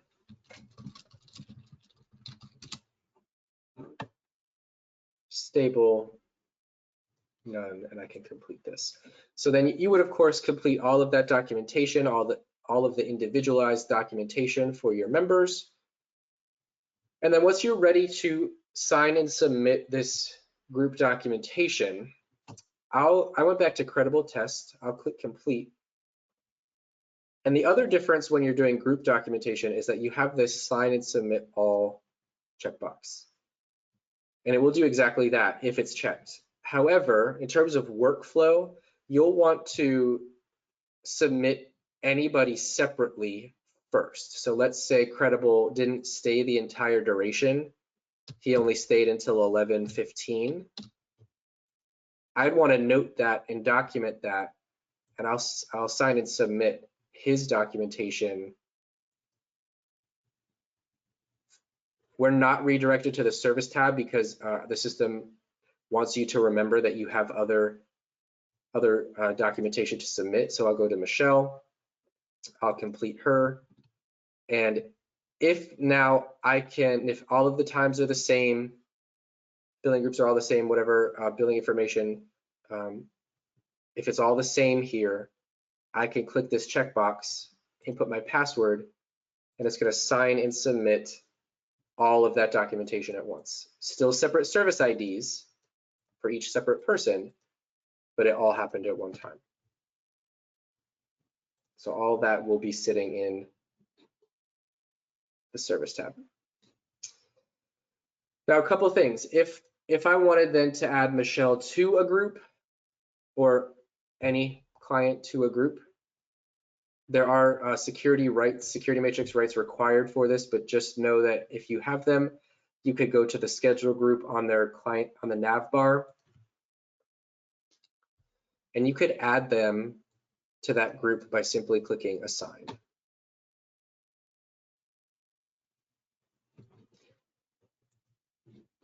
In terms of an ad hoc group, if I was creating a group on the fly, I could go back to the schedule. It's going to start the same way. I'm going to click in the grid, but this time I'm going to check this group activity checkbox. And what that does is turns my client list into a multi-select field.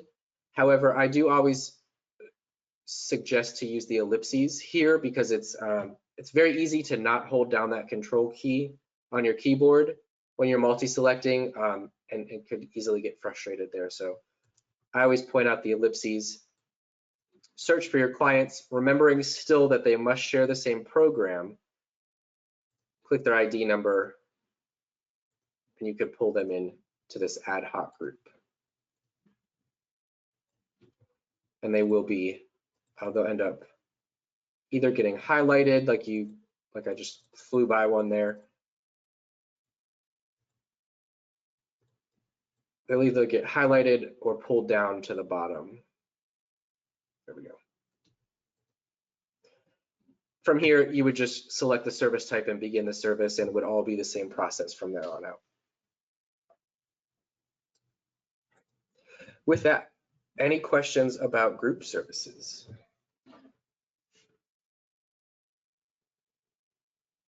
I don't see anything that flowed in so far. I will just, there was a question earlier just asking about a specific group. And I did answer that question in the chat, but I just wanted to let everybody know, Scott was just modeling with one group, but the process should be identical across the groups.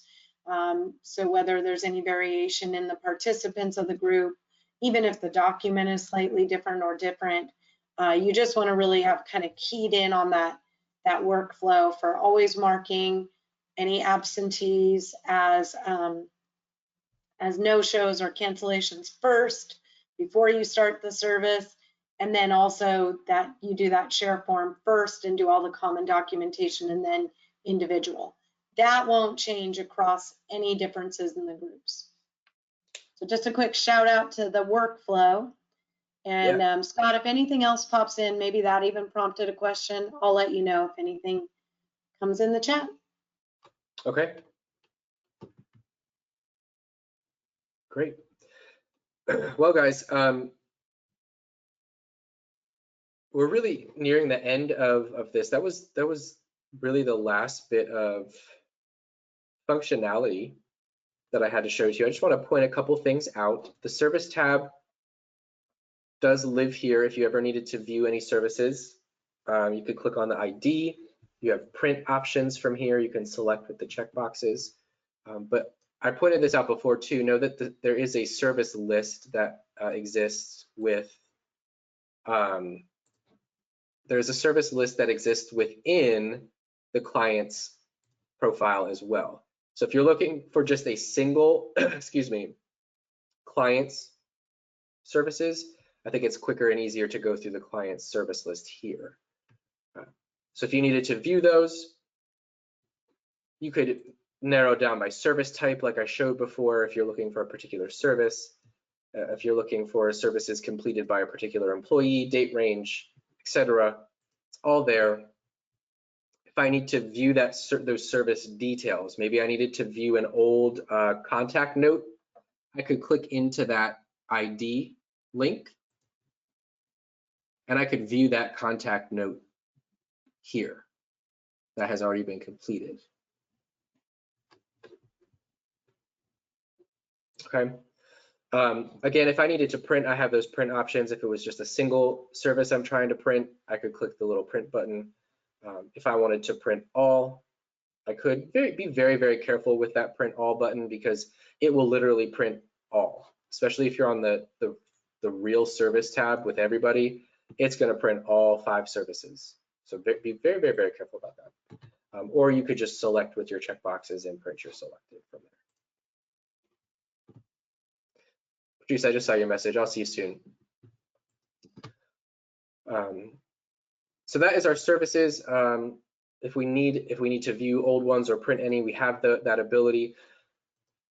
Last thing really within the domain are these incomplete services. I'm really going to drive that home because remember, these services, when they're incomplete, can't then be approved. They can't go out for billing. They're not fully going to be attached to the client's record and documented until you sign and submit them. So if you see this incomplete services widget, make sure that you handle them. Make sure that you either go in and sign and submit it or discard it. If you see this orange color on the service tab, make sure you follow up with this service. If you happen to be on the service tab and you see this incomplete services button, you could click on that, and I would have a lot of work to do here to either complete this documentation or discard all of these so that we can either get them out for billing or just make sure our data is clean. So that is putting a pin there in all of our functionality. We always end our sessions here with talking about our resources because we're going to step away from you after a minute. Of course, my email is always open. If you have questions, you can always reach out, but we have great resources here. And if you're in any domain, up in the right-hand corner is a question mark, and that question mark will take you to the knowledge base. The knowledge base is a wealth of information about anything that you might need to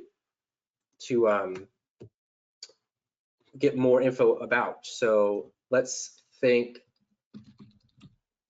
actually it might be Credible Plan. Yeah, Credible Plan.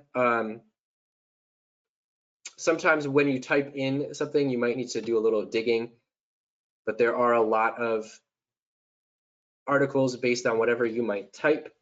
Let's say maybe allergy, right? If I'm looking to add an allergy or I forget, I could go to this, I could find an article.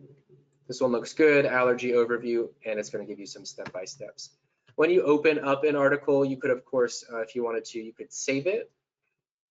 This little guy will give you some other options to pin, to print, to copy the hyperlink and send it out to all your friends. Note that at the bottom, if you clicked on an article and it wasn't quite what you were thinking, there's this also read, which is great because it's going to give you some really closely related articles that are sometimes more helpful than the first one that you click on.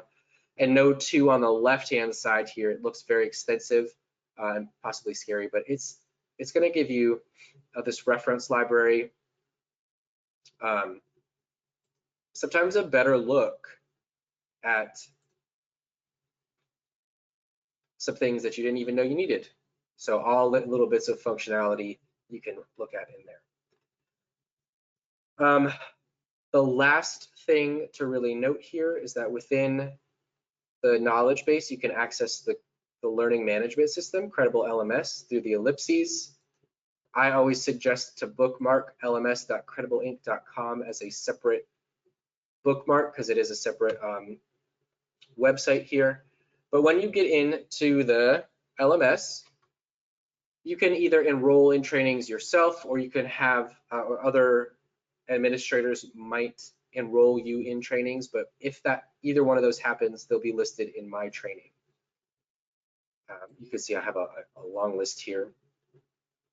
If you're looking for trainings, though, if you're looking for some web-based, more visual training, the catalog is where you're going to go for that. I want to point out a couple here in the partner folder, Credible Partner Training. We have this great new series, micro-learning series. They're very digestible, 2 to like 8-minute long videos about little bits of functionality. So if you forgot how to add a med with orders that we went over today, you could watch that video. If you forgot about the employee config or messaging, you could do that. And so it's a shorter list now, but we're working to really expand that to highlight hopefully every little bit of functionality that we can. You can also key term search if you're looking for a longer refresher. You could type end-user. The hyphen is important. And we do have a few pre-recorded trainings here. Guys, with that, I'm going to hop back on camera. I'd like to say thank you. It's been great working with you all. I hope that you found the information helpful, useful, and I am going to, I should have had this up. Let me pull up my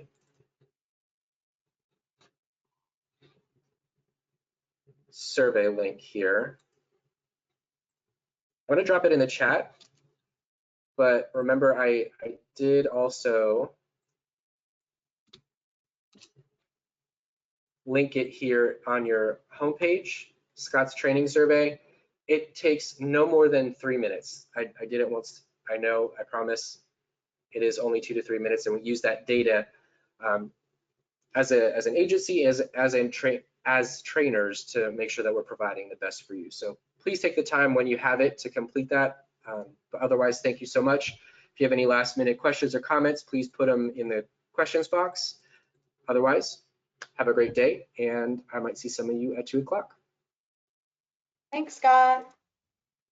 Thank you, Brandy. Thank you. You're welcome.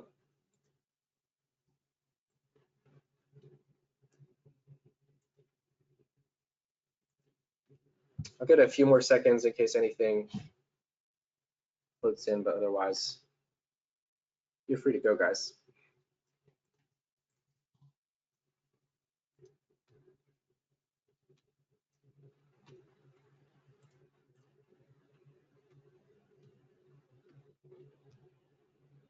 All right, Brandy, it looks like we're good. Would you agree? Yeah, I don't see anything, and I do see people, heading out to lunch or the rest of their day. So yeah, we're probably A-okay. All right, guys, thank you all.